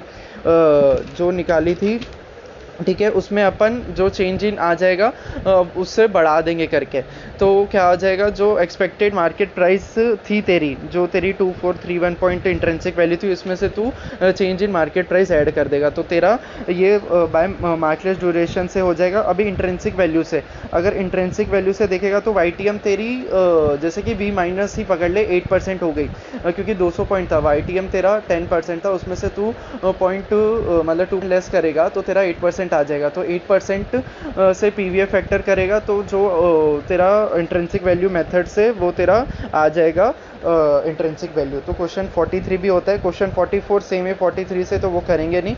अभी अपन क्वेश्चन 45 देखते हैं। तो अभी अपन एक बार क्वेश्चन 45 देख लेते क्या है करके। तो इसमें एक बताया है कि करंट सबसे पहले पूछा है कि market price of the bond बता दो। तो उसके लिए बहुत इजी है, 5 साल का बॉन्ड है जिसका 14% कूपन रेट है, और वाई टी एम भी 8% दे के रखा है, तो बरोबर अपन प्रेजेंट वैल्यू निकालेंगे। और सेकंड पार्ट में पूछा minimum market price of equity share eight which the bond holder should exercise the conversion option. तो इसमें क्वेश्चन में एक पार्ट देके रखा था कि ये कन्वर्टेबल बॉन्ड है जो कि कन्वर्ट हो सकते हैं 20 इक्विटी शेयर्स में, मतलब 20 equity shares of the A limited में। तो अपन ने ये देखा था कि बॉन्ड आ गया करके, तो मेरे को ये थोड़ा बहुत इससे रिलेटेड लगता है। जो कन्वर्टेबल बॉन्ड में 10th वाला पॉइंट है कि investor holder will exercise the conversion option only when the conversion value exceed कर देगी स्ट्रेट वैल्यू ऑफ बॉन्ड। और स्ट्रेट वैल्यू ऑफ बॉन्ड कैसे आती है, ये अपन प्रेजेंट वैल्यू करते तभी आती है, मतलब कि जो भी कैश फ्लो ते को दे के रखा है, इंटरेस्ट प्लस रिडम्पशन, उसका पीवीएफ करते हैं तो तेरा स्ट्रेट वैल्यू आ जाता है। तो इसमें वही पूछा है कि करंट मिनिमम मार्केट प्राइस बता दो। तो बहुत छोटा सा है कि जो तेरा market price of bond intrinsic value है उसको डिवाइड कर देगा कन्वर्जन रेशियो से, जो तेरा 20 इक्विटी शेयर्स है, तो ये तेरा आ जाता है। और लास्ट में ड्यूरेशन ऑफ बॉन्ड पूछा है, वो बहुत ईजी है, बस वो हो जाएगा, बहुत ईजी है। तो क्वेश्चन 46 देखते क्या बोलता है। तो एक कंपनी है जो इशू कर रही है non convertible debenture 14% coupon rate के हिसाब से 2022 में इशू कर रही है 1 जनवरी को, और उसका फेस वैल्यू 1000 है और मार्केट प्राइस उसकी 90 है। और इसमें बोला है कि इंटरेस्ट जो वो पे करेंगे पोस्ट डेटेड चेक से, एक तो जून में और दिसंबर में, और 3 साल तक ऐसा बोल के रखा है कि एक मिनट, फर्स्ट 3 साल ऐसा बोल के रखा है कि पेड इन एडवांस, और बाद में ऐसा बोल के रखा है जो 2 साल बाकी है, टोटल मैच्योरिटी इसमें 5 साल की दे के रखा है, जो कि 2026 दिसंबर में हो जाएगा करके। और जो 2 पोस्ट डेटेड चेक्स है will be issued at the end of 3rd year. तो ये जो पॉइंट है वो इररिलेवेंट है, बस ये बताना चाहता है कि जो कूपन अपन पे कर रहे हैं वो हाफ ईयरली है करके, तो सेमी एनुअलाइज्ड है। तो जो ठीक है, तो बस अपने को कॉन्सेप्ट पता है कि इंटरेस्ट रेट और जो यील्ड है उसको उसको हाफ हाफ कर देंगे और जो पीरियड है उसको मल्टीप्लाई बाय 2 कर देंगे, तो पीरियड तेरा 10 हो जाएगा करके, और जो हाफ है। और फर्स्ट पूछा है कि करंट यील्ड बताओ और YTM ऑफ द बॉन्ड बताओ कि क्या आएगा। तो करंट यील्ड अपने को पता है क्या है करके। करंट यील्ड में बस क्या लेना पड़ता है, इंटरेस्ट जो कूपन है, coupon divided by current market price into 100, ऐसा आ जाएगा। और YTM भी निकालना है, और ये मैच्योरिटी वाला है। YTM कैसे आएगा, अपने को इंटरपोलेशन करना पड़ेगा, तो उसके लिए 2 रेट दे के रखी है क्वेश्चन में, उसका PVF फैक्टर भी हाफ ईयरली दे के रखा है करके, तो उसके हिसाब से अपना YTM आ जाएगा अगर कैलकुलेट करेंगे तो फिर सेकेंड पार्ट है कि calculate the duration of the NCD। इसमें ड्यूरेशन कैलकुलेट करना है, तो ड्यूरेशन भी बहुत इजी है। अपने को फर्स्ट पार्ट से अपने को YTM मिल जाएगी, वो YTM कैलकुलेट हो जाएगी, वो YTM के हिसाब से प्रेजेंट वैल्यू फैक्टर निकालना है, और उसके साथ अपने को मल्टीप्लाई करना है, मतलब उसका वेट्स निकालना है, वेट्स के हिसाब से अपने को पीरियड मल्टीप्लाई करना है। लेकिन ये याद रखना, अपन है हाफ ईयरली कर रहे हैं, तो जो पीरियड आएगा वो अपना डबल आ जाएगा। हाफ ईयरली ऑब्वियसली डबल रहेगा, उसको डिवाइड बाय अपन 2 करेंगे, तो अपना ईयर बेसिस पे आ जाएगा, तो अपने को ईयरली निकालना है करके। और लास्ट में बोला है कि जो इंटरमीडिएट मतलब हाफ ईयरली कूपन पे कर रहे हैं वो अपन पे नहीं करेंगे। तो लास्ट में बोला है कि थर्ड पार्ट में रियलाइज्ड यील्ड निकालना है। तो अपन ने फार्मूला देखा था रियलाइज्ड यील्ड का, कि जब लास्ट पूरा एंड में अपने को इंटरेस्ट मिलता है और रियलाइजेबल वैल्यू भी एंड में मिलती है, जिसका अपन प्रेजेंट वैल्यू फैक्टर नहीं करते, तो वही इंटरेस्ट कैलकुलेट कर लेना है, और रिडीमेबल वैल्यू जो है वो मिल जाएगी, और डिवाइडेड बाय अपने को current market price of the share करना है। ये सेम ज़ीरो कूपन बॉन्ड का जो अपन यील्ड निकालते हैं वैसा ही है करके, क्योंकि इसको अपन रेस टू 1/n कर देंगे, -1 कर देंगे। तो ये अपना realised yield on the NCD आ जाएगा। तो क्वेश्चन 46 भी अपना कंप्लीट होता है। अभी लास्ट क्वेश्चन 47 देखेंगे, बॉन्ड ड्यूरेशन। तो क्वेश्चन 47 तो होमवर्क में दिया था, लेकिन अपन एक बार देख लेते हैं। तो क्वेश्चन 47 में क्या बोला है, mister A is planning to invest, मतलब बॉन्ड 2 कंपनी के बॉन्ड दे के रखे, उसको एक में इन्वेस्ट करना है। तो उसकी फेस वैल्यू दी है, दोनों की X और Y है, कूपन रेट भी दिया है, मैच्योरिटी के दोनों 5 साल है, और करंट मार्केट प्राइस दिया है X का बॉन्ड का, और उसमें बोला है कि YTM सेम है दोनों कंपनी का, और इसमें बोला है कि ड्यूरेशन निकाल दो दोनों कंपनी का, और ड्यूरेशन के बेसिस पे वो डिसीजन देगा। और क्वेश्चन में PVF फैक्टर 4 और 5 का दे के रखा है। तो पहले ये कैसा रिडीमेबल बॉन्ड है, मतलब 5 साल बाद हो जाएगा, और अगर इसका YTM निकालेंगे तो अपने को इंटरपोलेशन मेथड से निकालना पड़ेगा। तो सबसे पहले अपन वही निकालेंगे करके, इंटरपोलेशन मेथड से निकल जाएगा YTM, और YTM निकल जाएगा तो फिर अपने को क्या बोलते ड्यूरेशन भी पता चल जाएगा दोनों का अलग अलग, तो बहुत इजीली निकल जाएगा ये भी, इसमें कुछ हाई-फाई है नहीं। तो जिसका कम ड्यूरेशन रहेगा उसको अपने को सिलेक्ट करना है। तो क्वेश्चन 47 भी कंप्लीट हो जाता है। तो अपना बॉन्ड ड्यूरेशन वाला जितने भी क्वेश्चन थे वो सारे हो जाते हैं। अभी अपने को देखना है बॉन्ड इम्यूनाइजेशन। बॉन्ड इम्यूनाइजेशन मतलब कि duration of a bond is equals to duration of क्या बोलते हैं portfolio of bond is equals to duration of the loan. तो अपन अभी बॉन्ड इम्यूनाइजेशन पे आते हैं। बॉन्ड इम्यूनाइजेशन का सबसे पहले क्वेश्चन है 48। तो 48 अपन इम्यूनाइजेशन कॉन्सेप्ट में ऐसा देख के रखा था कि duration of bond portfolio is equals to duration of liability. तो अपने को बस ये बताना रहता है कि वेट डालना रहता है कि कितना किस में कितना क्या इन्वेस्ट करे। तो क्वेश्चन 48 में भी यही पूछा है, mister A will invest 1 lakh after 2 year. उसको पहले लायबिलिटी तो पता चले कितनी है। तो इसमें पहले बताया कि 1 लाख चाहिए उसको 2 साल के बाद, ठीक है, और उसको इन्वेस्टमेंट करनी है 2 बॉन्ड में, तो वो कितने क्वांटिटी में करे वो जानना है करके। तो दोनों की डिटेल दे के रखी है, फेस वैल्यू दे के रखा है, कूपन दे के रखा है, मैच्योरिटी पीरियड भी दे के रखा है, और करंट प्राइस और करंट यील्ड भी दे के रखा है। तो इसमें से अपने को निकालना है कि फिर यही करना है, duration of bond of portfolio is equals to duration of liability, ठीक है। तो सबसे पहले जो अपन ड्यूरेशन कैलकुलेट करेंगे वो duration mark to less duration से ही कैलकुलेट करेंगे। पहले सिक्योरिटी बॉन्ड X का कर लेंगे, बॉन्ड Y का कर लेंगे, बहुत इजीली कर लेंगे। और फिर उसके बाद जो फार्मूला है duration of bond portfolio is equals to duration of liability. तो लायबिलिटी 2 साल की दे के रखी है, और ड्यूरेशन ऑफ बॉन्ड पोर्टफोलियो कैसे आएगा, बॉन्ड एक्स का ड्यूरेशन है उसको अपन वेट एक्स करेंगे प्लस बॉन्ड वाई का ड्यूरेशन इंटू बॉन्ड ऑफ मतलब वेट वाई करेंगे करके। तो वेट ऑफ एक्स पता नहीं है ना ही वेट ऑफ वाई, तो क्योंकि यही निकालना है अपने को, तो वेट ऑफ एक्स को वेट ऑफ वाई को अपन ये अज्यूम कर लेते हैं क्योंकि दोनों का वेट का टोटल 1 रहता है। तो weight of Y is equals to weight of 1 minus weight of X हो जाएगा। तो वेट ऑफ वाई में अपन ये रिप्लेस करेंगे तो अपने को वेट दोनों का पता चल जाएगा। और अभी अपने को बताना है कि कितने बॉन्ड इन्वेस्ट करने हैं करके।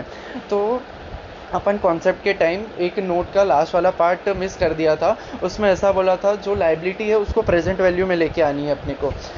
तो 1 लाख की है तो उसको प्रेजेंट पीवीएफ फैक्टर करेंगे। कौन से फैक्टर से करेंगे, क्वेश्चन में दे के रखा है YTM 10%, दोनों को 10% के हिसाब से देखा है। तो उसको अपन जो सेकेंड ईयर की पीवीएफ फैक्टर है उसको मल्टीप्लाई कर देंगे लाइबिलिटी से, मतलब कि 2 साल बाद अपने को 1 लाख चाहिए ना, तो उसका अभी वैल्यू निकाल लेंगे।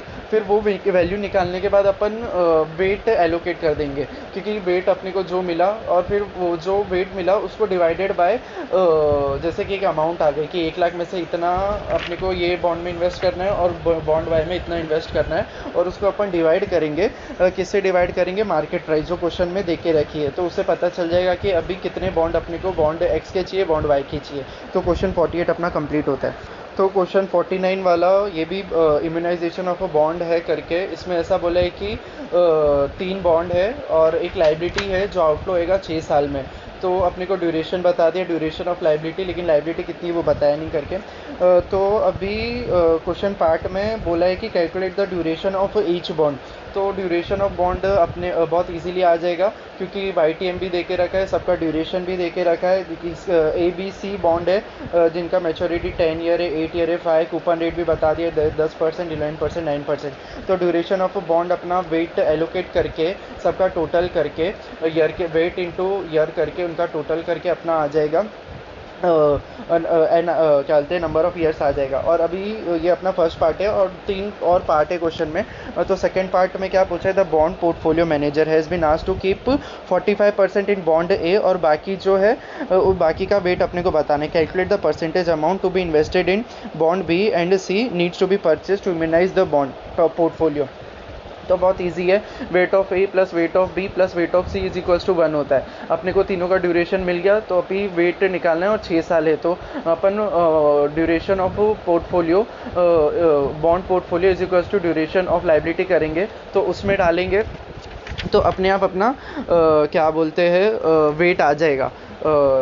ठीक है, तो सेकंड पार्ट भी अपना हो जाएगा वैसे ही। और अभी ऐसा बोले कि after the third part question का ऐसा बोले कि आफ्टर द पोर्टफोलियो फॉर्मुलेटेड।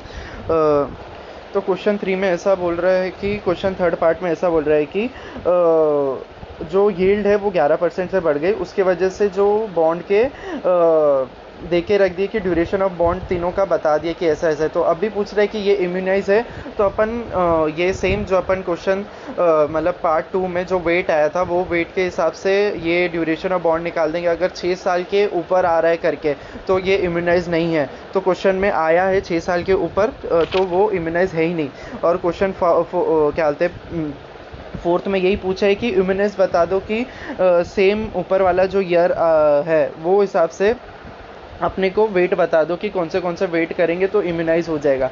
तो बहुत इजी है, ये भी अपना पार्ट हो जाएगा। क्वेश्चन 49 भी हो गया, तो अपना बॉन्ड इम्यूनाइजेशन वाला क्वेश्चन भी सारा हो गया। अभी नेक्स्ट अपन देखेंगे बॉन्ड रिफंडिंग। तो बॉन्ड रिफंडिंग का क्वेश्चन पहले 50 देखते हैं।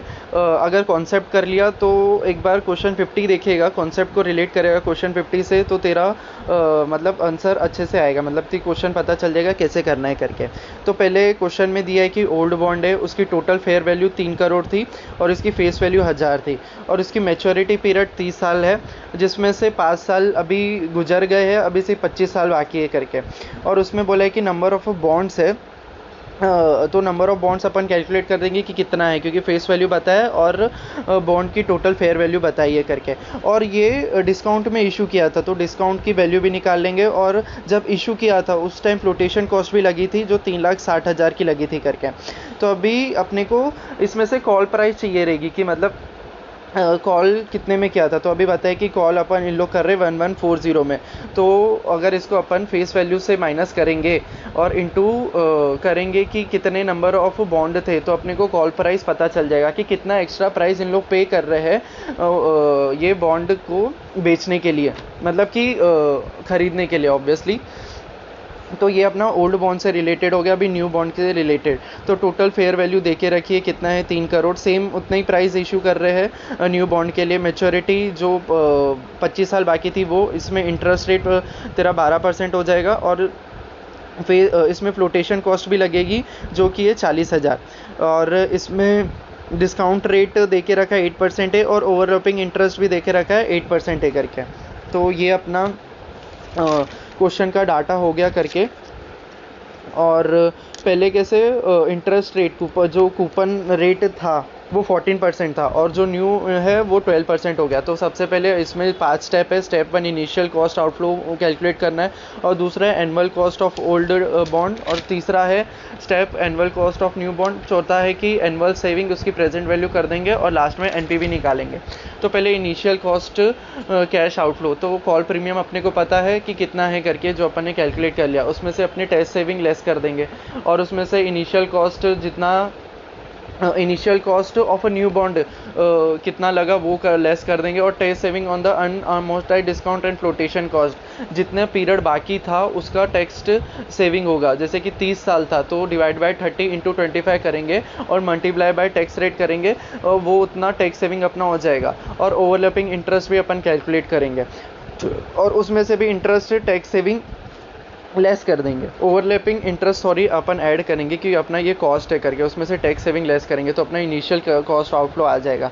और जो स्टेप 2 है annual cost on old bond, इसमें अपन इंटरेस्ट कितना पे कर रहे थे, इंटरेस्ट में फिर अपन टैक्स सेविंग करेंगे, और फिर जो ओल्ड बॉन्ड में अपन जो अनअमोर्टाइज्ड कॉस्ट का टैक्स सेविंग कर रहे थे वो भी लेस करेंगे। उसमें कैसा 25 साल का लेस कर दिया था, इसमें सिर्फ 1 साल का लेस करना है करके। और फिर एनुअल कॉस्ट में भी सेम यही है कि इंटरेस्ट कितना है, उसमें टैक्स सेविंग कितना आएगा, और total saving on flotation cost. इसमें कुछ डिस्काउंट पे इशू नहीं किया था, तो इसमें 1 साल का बता देना है। 4 लाख तेरा फ्लोटेशन कॉस्ट लगा था, डिवाइड बाय 25 इंटू 40, तो ये तेरा टैक्स सेविंग हो जाएगा जो तू लेस कर देगा।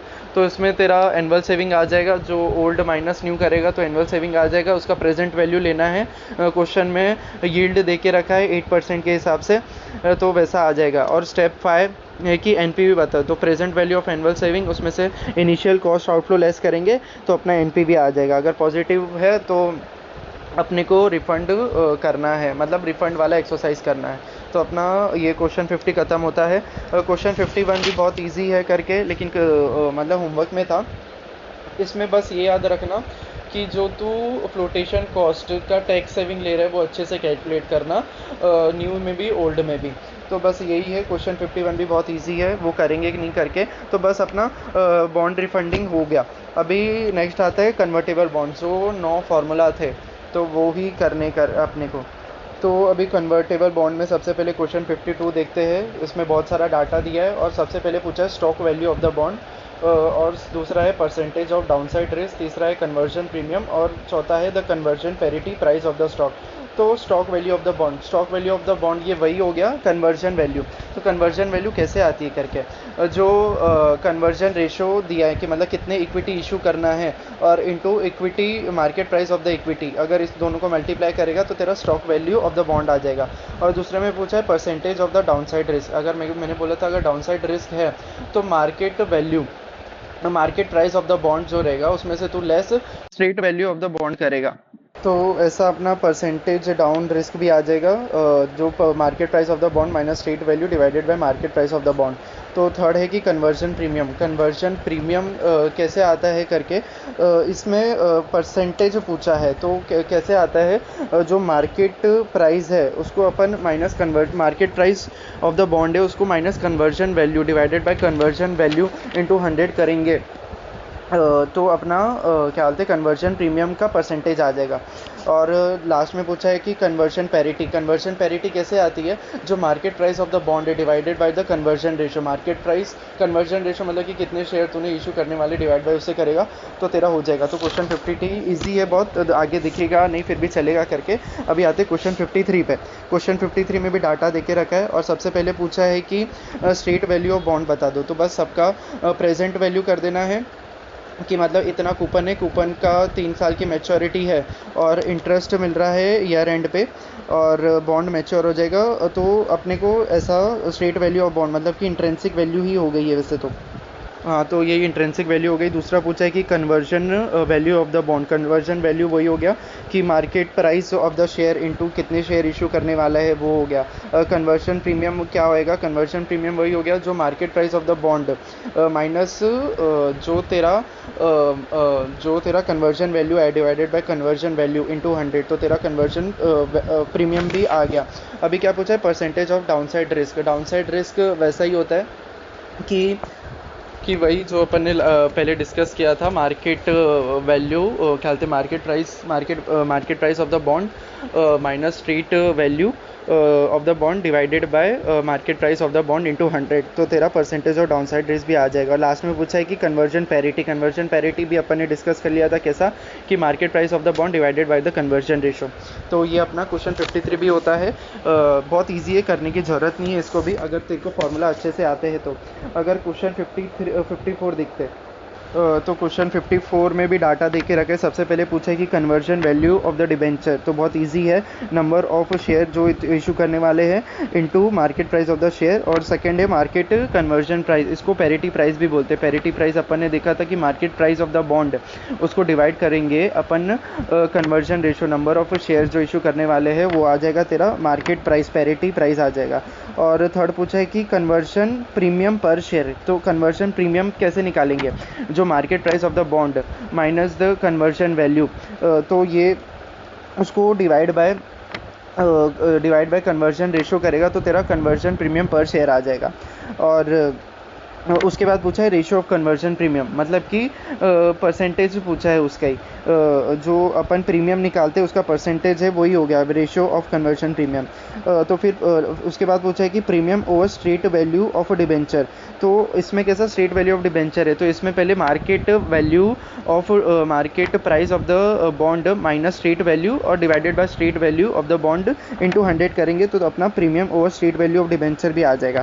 फिर अभी बोला कि favourable income differential per share, तो favourable income differential per share कैसे आता है, जो इंटरेस्ट तेरे को मिलता है बॉन्ड पे उसको तू लेस करेगा जो डिविडेंड तेरे को पर शेयर मिला है into conversion ratio divided by conversion ratio, मतलब कि इतने नंबर ऑफ थे तेरे पास, तो तेरा फेवरेबल इनकम पर शेयर आ जाता है। और प्रीमियम बायबैक कैसे आएगा, जो तूने favourable income differential per share निकाला है उसको तू डिवाइड करेगा किससे, मार्केट कन्वर्जन प्राइस से नहीं, कन्वर्जन प्रीमियम पर शेयर से, तो ये तेरा प्रीमियम पेबैक पीरियड भी आ जाएगा। तो क्वेश्चन 54 भी अपना हो गया। क्वेश्चन 55 56 बहुत इजी है, वो करना नहीं है करके। और ये अपना कौन सा पार्ट है, ये अपना जो कन्वर्टेबल बॉन्ड्स है ये भी ख़त्म होता है। अभी लास्ट में अपन मनी मार्केट इंस्ट्रूमेंट के क्वेश्चंस देखेंगे। तो सबसे पहले क्वेश्चन 57 है, तो क्वेश्चन 57 में क्या देके रखा है कि अगर question 91 day T bill, 91 day, इससे पता चल गया कि ये मनी मार्केट का क्वेश्चन है। तो इसके क्या बोलते हैं, फेस वैल्यू 100 है, यील्ड है 6 है और इशू प्राइस अपने को निकालनी है करके।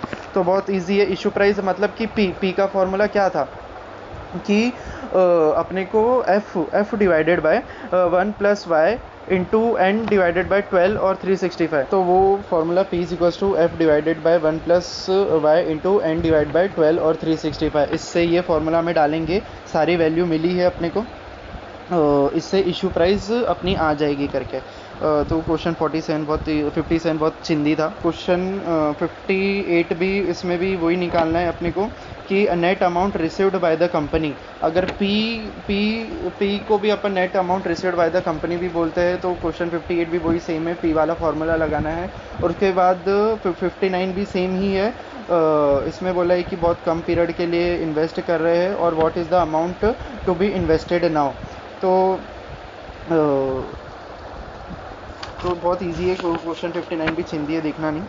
तो ये मनी मार्केट का जो जिसमें 4 फार्मूला थे, इसमें से 3 तो इसमें ही पूछ लिए कि क्वेश्चन 60 में यही पूछा है कि फेस वैल्यू 100 है, डिस्काउंट यील्ड 6% है और मैच्योरिटी 45 डेज़ है। 45 डेज़ है, इससे अपने को पता चल गया कि ये मनी मार्केट का है। तो फिर पहले सबसे पहले पूछा कि current price of the instrument बता दो। तो करंट प्राइस कैसे आएगा, फॉर्मूला वही है अपना कि P is equals to F divided by 1 plus जो अपना 1 plus Y into N divide by 12 और 365 करना है। बस इसमें +1 नहीं ऐड करना, गलती से तेरे दिमाग में रहेगा कभी कि +1 ऐड नहीं करना करके। तो ये अपना current price of the instrument आ जाएगा, पूरा वैल्यू दे के रखा है कि क्या क्या है करके। और दूसरा है bond equivalent yield. Bond equivalent yield मतलब कि तेरा नॉर्मल इंटरेस्ट निकालना है तो इसका फॉर्मूला क्या है करके। तो इसका फॉर्मूला यही था कि f minus P divided by P into 12 और 365 डिवाइडेड बाई n इंटू 100। तो इसमें जो p की वैल्यू अपन ने पार्ट 1 में निकाल दी, वही p के वैल्यू डाल के अपने को बॉन्ड इक्विवेलेंट यील्ड निकालना है करके। और इसके बाद है इफेक्टिव एनुअल रिटर्न। तो इफेक्टिव एनुअल रिटर्न का फॉर्मूला क्या था, इफेक्टिव एनुअल रिटर्न का फॉर्मूला यही था, पी का जो फॉर्मूला था वैसा ही था। इसको बस 1 plus Y into N divide by 12 और 365 रेज टू 12 और 365 बाय एन -1, इसमें -1 करना है करके। ठीक है, तो ये अपना इसमें वैल्यू डालेंगे तो ये अपना वो रूट वाला करेंगे, वैसा करके अपना 12 बार रूट करेंगे, वैसा करके ये इसका आंसर आता है। तो इफेक्टिव एनुअल रेट क्वेश्चन 60 भी कंप्लीट होता है। अभी क्वेश्चन 61 देखते हैं। तो क्वेश्चन 61 क्या बोलते हैं कि एक वंडरलैंड लिमिटेड है, उसके पास कैश पड़े है 20 लाख का और उसको शॉर्ट टर्म मार्केटेबल सिक्योरिटी। तो इससे पता चल गया कि मनी मार्केट का क्वेश्चन है। एक्सपेंसेस दिया है कि 50,000 होंगे अगर इन्वेस्ट करेगा। तो सबसे पहले पूछा है कि उसको the company seeks your advice कितने पीरियड के लिए इन्वेस्टमेंट करे ताकि उसको 5% इंटरेस्ट मिल जाए। तो 20% का 5% 1 लाख होता है, तो आंसर तो अपना 1 लाख आ गया। तो अभी बस अपने को एन डालना है, एन पता करना है। तो एन कैसे पता होगा, नॉर्मल अपन जो इंटरेस्ट कैलकुलेट करते हैं वैसा ही है कि इतना है, उसमें से 9% मिलने वाला है और n डिवाइड बाई 12। तो यही बहुत प्री टैक्स इनकम, यही बहुत इजी है 61। और सेकंड पूछा कि the minimum period for the break even its investment expenditure outcome value of the money. तो मतलब कि the minimum period for the company, मतलब कि ब्रेक इवन मतलब कि 50,000 उसको कब मिल जाए, वो उतने पीरियड के लिए वो इन्वेस्ट करे करके। तो बस जो पहले 1 लाख था वो अपने को वो ज़ीरो करके चलना है, मतलब कि 50,000 कैसे मिल जाएगा। बहुत इजी है क्वेश्चन 61 भी। याद रखना जब ये तो इंटरेस्ट कर रहा है -50,000 करना, क्योंकि ये इनिशियल इन्वेस्टमेंट कॉस्ट है। तो क्वेश्चन 62 वो बताए कि कमर्शियल पेपर का है करके। तो commercial paper of 50,000 for is able to issue commercial paper for every 50 lakh for 4 months. उसकी यील्ड है 12.5% पर एनम।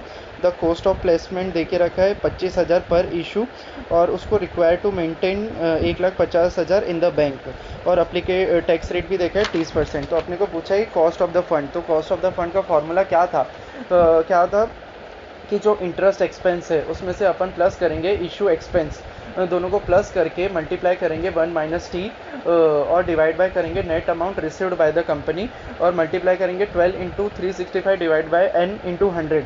तो अपने में से इसमें से क्या क्या निकाल सकते हैं। पहले तो इंटरेस्ट एक्सपेंस डायरेक्टली दे के रखा है अपने को, इशू एक्सपेंस डायरेक्टली दे के रखा है, अपने को इंटरेस्ट एक्सपेंस निकालना है। तो इंटरेस्ट एक्सपेंस कैसे आएगा, वो अपन ने देखा था कि face value minus issue price. तो इशू प्राइस दे के नहीं रखी है, तो इसमें इशू प्राइस कैसे निकालना है। इशू प्राइस जो अपने को फेस वैल्यू दे के रखी है, फेस वैल्यू नहीं, जो कमर्शियल पेपर की फेस वैल्यू है उसको अपन डिवाइड बाय 1 + KD करेंगे। तो KD का अमाउंट, KD कितना दे के रखा है 12.5%। तो 1 + 12.5%, लेकिन सिर्फ ये 4 मंथ्स के लिए। तो 4 × 4 डिवाइड बाय 12 कर देंगे, तो ये अपना इशू प्राइस आ जाएगा। इशू प्राइस आ गया तो अपना इंटरेस्ट एक्सपेंस आ जाएगा। फेस वैल्यू दे के रखा है 50 लाख है, उसमें से अपन 48 लाख माइनस करेंगे तो अपना इंटरेस्ट एक्सपेंस आ जाएगा 2 लाख। 2 लाख आ गया तो अपने को इशू एक्सपेंस भी पता है 2500 है, तो इसमें तो इंटरेस्ट एक्सपेंस आ गया अपना, प्लस इशू एक्सपेंस डायरेक्टली दिया है, टैक्स भी दे के रखा है, और divided by net amount received by the company. वो कैसे आएगा, जो इशू प्राइस है उसमें से अपन इशू एक्सपेंस लेस कर देंगे, प्लस जो minimum balance to be maintain वो भी लेस कर देंगे, तो अपना आ जाएगा 40 जो net amount received by the company आ जाएगा। तो बहुत इजी है, इसको मल्टीप्लाई करेंगे इंटू 100 इंटू 12 डिवाइड बाय 4, तो ये अपना कॉस्ट ऑफ फंड का परसेंटेज आ जाएगा। और लास्ट है 63, वो जो रेपो रेट वाला है, जो अपन ने कॉन्सेप्ट किया था, तो उससे ही अंदाज़ा हो जाता है कि कैसा है, डर्टी प्राइस कैसे आएगी, सेल प्रोसीड्स कैसे आएगा, और उसमें से रीपेमेंट कैसे करना है उससे पता चल जाएगा करके। तो बहुत सही है अपना ये पढ़ना। पार्ट 3 जो बॉन्ड वाला है सिक्योरिटी वैल्यूएशन में कंप्लीट होता है इसके सारे क्वेश्चंस।